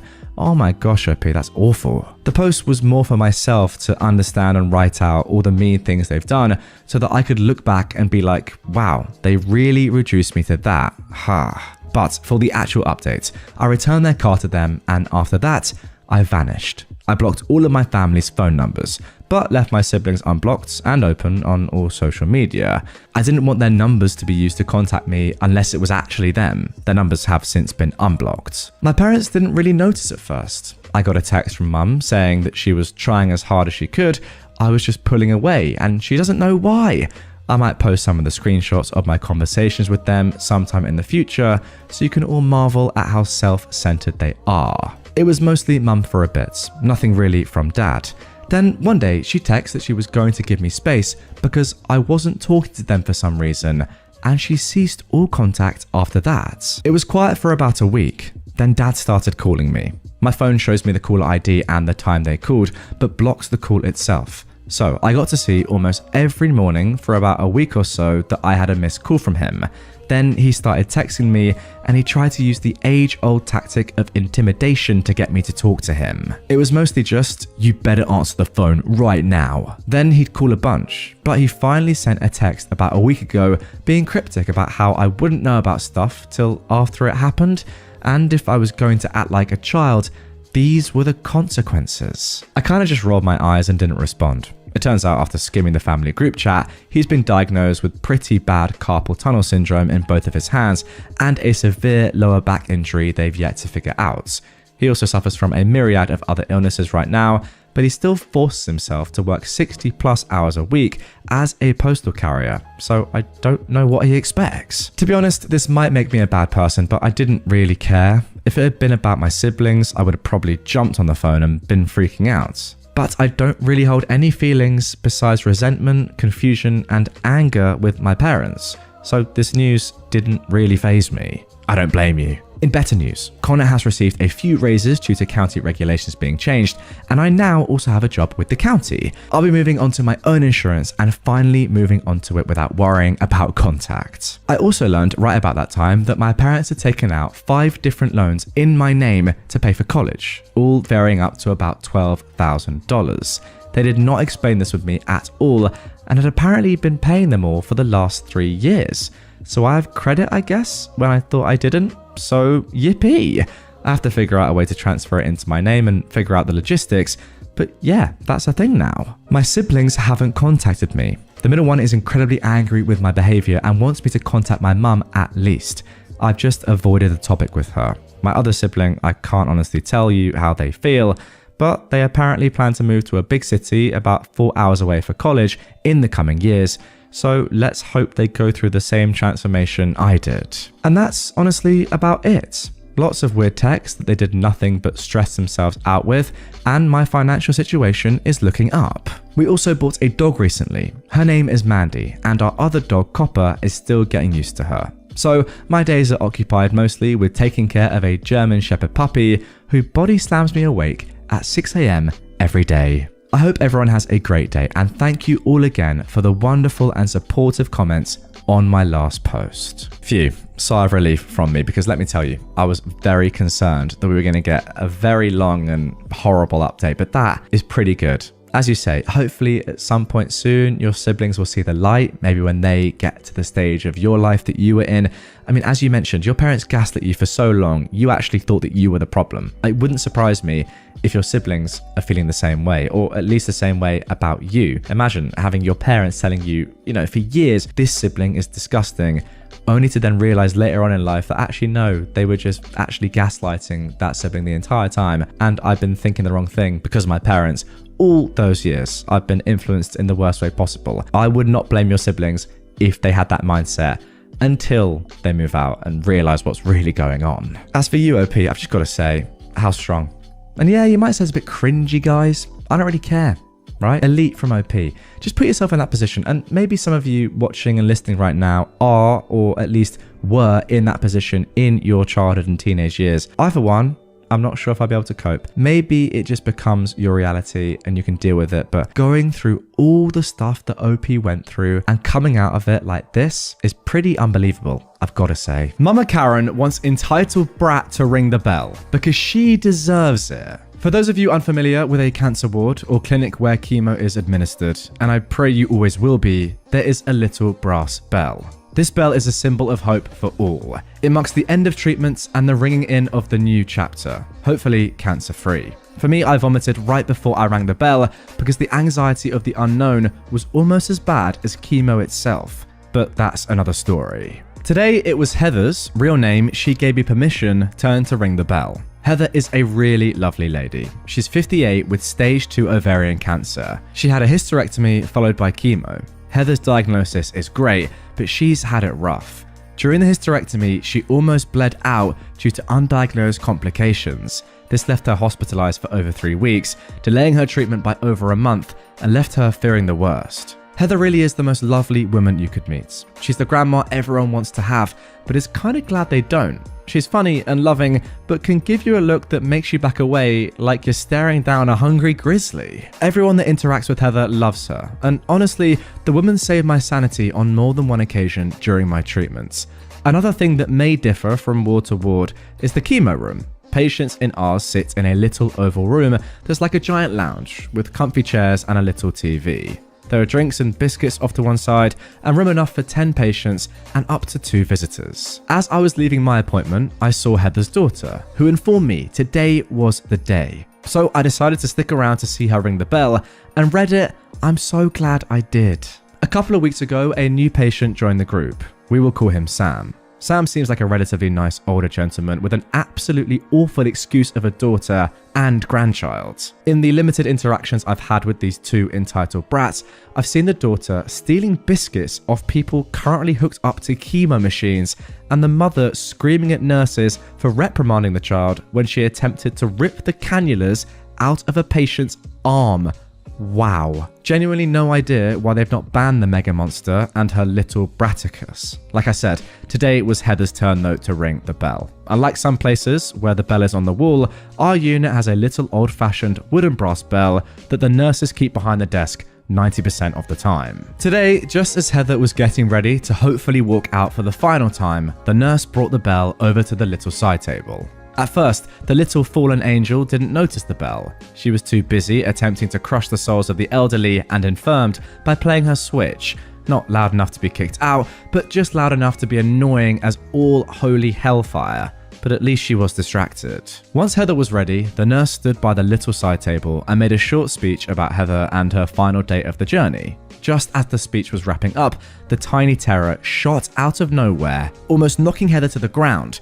She reached up and grabbed the bell. Now Heather, being the no-nonsense, badass granny she is, took the bell out of baby Beelzebub's hands and firmly but gently said, "No honey, that isn't for you, it's not a toy." My god, did that unleash some kind of mythological demon, because the screech that child released at being told no was loud enough to shatter glass. She lunged at Heather, trying to grab the bell from her hand, while Mother thinks she's superior stood up screaming. "You can't do that, she's an innocent child. What kind of disgusting woman takes a toy from an innocent child?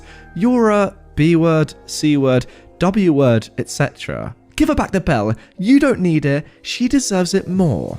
It was a lot. It wasn't even a conversation. I'm pretty sure she just growled it all in one breath. The harpy screeches went on for about 30 seconds of just incomprehensible nonsense. Bertha Big Mac waddled her way over to Heather to take the bell from her, but Heather just did not have time for her shiz. Heather's got a bell to ring and a life to live.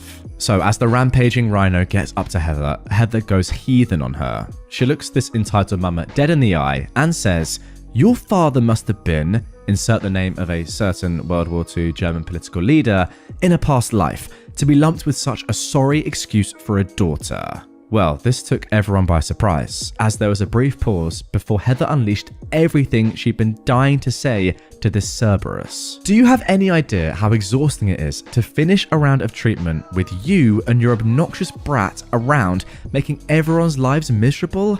I know God's testing us, but my God, we already have cancer. Now he's saddling us with you too? You're disgusting. You're entitled, you're selfish, you're poorly behaved, and your child is just as awful as you are. And I hate saying that about an innocent child, but my God, she's awful. I've never hated a child until I met yours, but she's really, really awful. She's not been kicked out of school. Did I mention the kid is 10 years old? Because the teachers are targeting her. She's been kicked out of school because she's an entitled bully, just like her entitled mother. And if you want any hope of her having a decent life, you'd become a decent parent and correct some of her behavior. But oh no, that would require correcting yours, you abominable excuse for a human being. It was glorious, awful, awkward, and silent. Betty Big Mouth had suddenly been struck dumb. The tantruming terror was gaping like a fish out of water. And then there was Sam. Sam broke the silence when he started laughing, like deep belly, full-bodied laughter.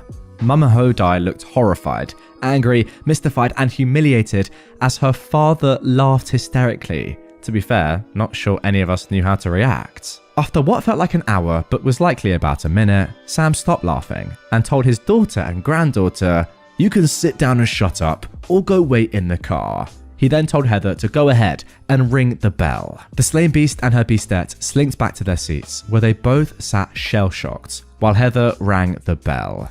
We clapped. Some of the cheap seats clapped a little too enthusiastically.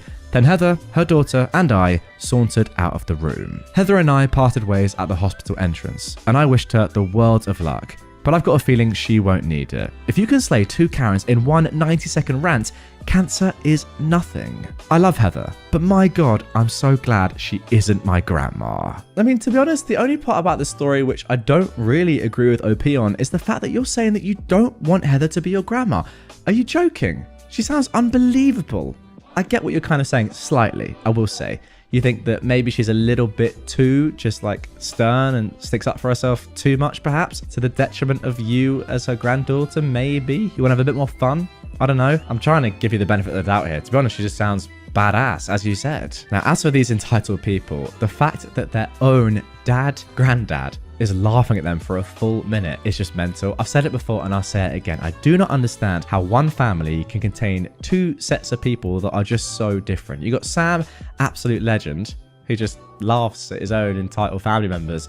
Then you got, as you said, the Beast and the Beastettes. They were just disgusting individuals. I don't get it. I mean, seriously, ringing that bell after being told you are now cancer-free must be one of the most amazing moments in someone's life. And you're trying to take that away from them. It's nuts. But hey, fair play to Heather, not just for beating cancer, but for also beating entitled people. Now for our next entitled parent story. Entitled stepmonster got herself banned from my wedding. I am a 28-year-old man, and my stepmother, who is 49, is a wannabe party planner. She's taken it upon herself to plan and host every party and holiday my dad's family has thrown since she married him. I never loved those occasions growing up. She's controlling and gets upset if people complain about anything, but humoured her for my dad's sake. According to him, this helps her feel included. I'm getting married to my fiancée Jane in July. We got engaged in early 2021, but Jane ended up getting pregnant a couple of months after that, and we decided to postpone the wedding to focus on our son for a while. So we've had a long engagement. My stepmother has tried to hijack our wedding plans from day one, complaining, contacting our planner, showing up unannounced to Jane's dress appointments, and more, and we've repeatedly asked her to stop. Now Dad wants us to humour her again, but she's clearly resentful of the fact that she's not hosting the wedding or being labelled mother of the groom in invitations. Besides our baby boy, we also have Luke, who is a 4-year-old, Jane's paternal half-brother. She got custody of him a few months into our relationship after his parents died. I ended up moving in with them during the pandemic and have been in Luke's life since he was a baby. He doesn't call me dad and refers to us as his sister and his OP, but we love him like a son. Stepmother, though, hates Luke. Okay, sorry to interrupt, she hates a 4-year-old child. Crazy. Anyway, she accuses Jane of baby trapping her way into the family. That accusation only got worse after our son was born. My dad gets along with Jane and adores the kids, but stepmother demands him to refuse babysitting Luke, so we don't leave the kids with them often. Instead, Jane's brother and sister-in-law usually watch the kids for us, as their children are close to ours in age. We had a thing last Sunday, and my brother-in-law was out of town with his family. Jane's other siblings live in different cities, as well as my mum and sister. My dad agreed to babysit at our place, and we left. We came back to find both kids crying, stepmother screaming, and dad weakly trying to calm everyone down. Apparently, Luke had told stepmother that both he and our son were going to be our ring bearers, and she went ballistic. At a 4-year-old, that is. She screamed that she wasn't going to allow that because he wasn't family. She then, unfortunately, got physical when he started crying. His lip is still split. She'd never gotten to this point before. Oh my. We immediately banned her from our house and from our wedding. Dad is fuming and has said he's not going without her. He's also convinced half of his side of the family, by severely downplaying what stepmother did, to boycott the wedding as well. This includes my stepbrother, who fully agrees with his mother no matter how many times I try to tell him the truth. Me and Jane are refusing to budge, but many of my cousins who aren't coming anymore are asking us to reconsider. Pretty much all of Jane's family agrees with us, but one of her aunts has suggested that maybe stepmother is acting out because she doesn't feel welcomed by my family. I've honestly had it with my family enabling her behaviour. I love my dad and really want him at my wedding, but I'm more than willing to go no contact if it means protecting my family. Now guys, the good news is that there is an update to this post, so we will find out what happens next. However, I do have to say, just off the rip, the fact that some people in your family are defending your stepmother because she might feel left out of the family, that's a reason why she's abusing a 4-year-old. Like, what is going on there? Seriously, what's going on? And look, maybe it's just a split lip and that's not that deep. No, sorry, I disagree. A 4-year-old has been physically hurt and people are defending her. What is she doing? Now, that initial post was written 5 days ago, but just 5 hours ago, we got the following updates. I'll start off by saying that me and Jane are going no contact with my dad and stepmom. We haven't really spoken to either of them since the incident, and I don't plan on being the one to reach out. Any communication between us is being handled by my younger sister. She's completely on our side, but will remain in low contact for the time being. I've decided to adopt Jane's way of dealing with people she cares about. Forgive what's apologized for, but never forget. Basically, if dad or my stepmom ever truly understand what they did wrong and sincerely apologize, we are willing to forgive them, even if begrudgingly so, but we will never ignore or let them forget what they did to our family. And for the time being, neither of them will be allowed near Luke, our baby, and any other kids we may have in the future, even if we do forgive them. Well, I for one completely agree with all of that, and I'm happy to hear it. As for the rest of my family, I read a lot of comments suggesting that I post pictures of Luke's face, as well as the nanny cam footage. I'm not very active on social media, but even if I was, I'm not comfortable exposing my injured preschooler like that, especially given that nothing on the internet ever truly goes away. I also decided not to share the pictures with my family unless truly necessary. I should probably mention that while my family adores my dad, most of them aren't very fond of my stepmom. She had 2 failed marriages prior to meeting my father, the first of which resulted in my stepbrother, and he cheated on his then girlfriend to be with her. My family loved that girlfriend and disliked my stepmom right away.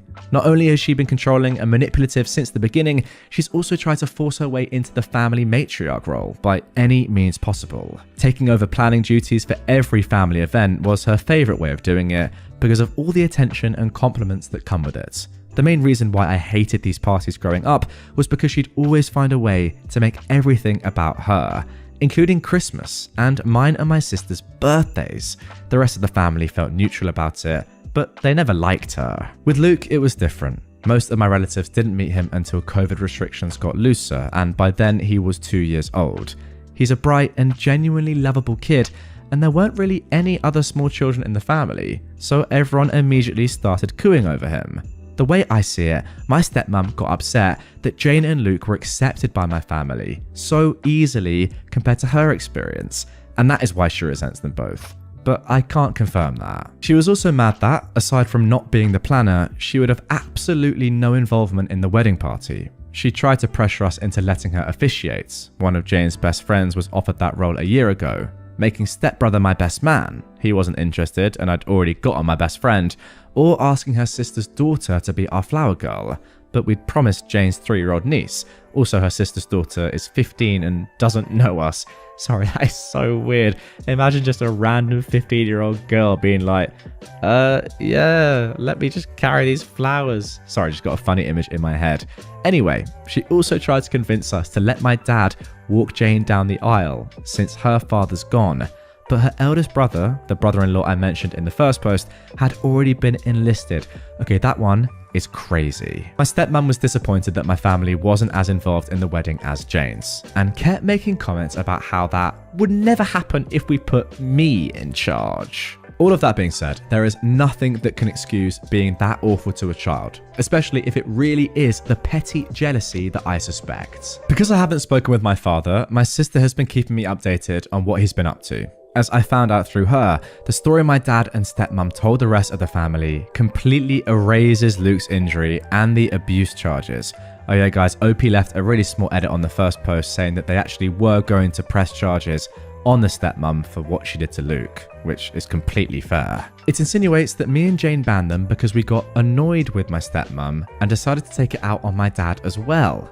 Because most people already dislike my stepmom, explaining what actually happened that night wasn't hard, and most of the relatives that I actually wanted at the wedding have apologised, and are now berating my dad as well. The people that didn't believe us, as well as those saying we overreacted, have been told they are not welcome in our home anymore. Those are mostly people from my dad's generation, so I can't say I'm surprised. But the realisation that they're so biased that they're willing to protect a woman they hate after she hurt a child just to make my dad happy has reassured me that I don't need any of them in my life. My stepbrother is still in denial. He refuses to believe his mother could hurt a child, even with all the evidence we have. I have to admit I understand. I love my mum too, but that doesn't mean I'd excuse his obliviousness. So he's banned too. It sucks because we were close growing up, but I don't regret it. Besides, Jane has 3 other siblings besides Luke, the older brother-in-law, a twin brother, and a younger sister, and I'm closer to them than I ever was with him.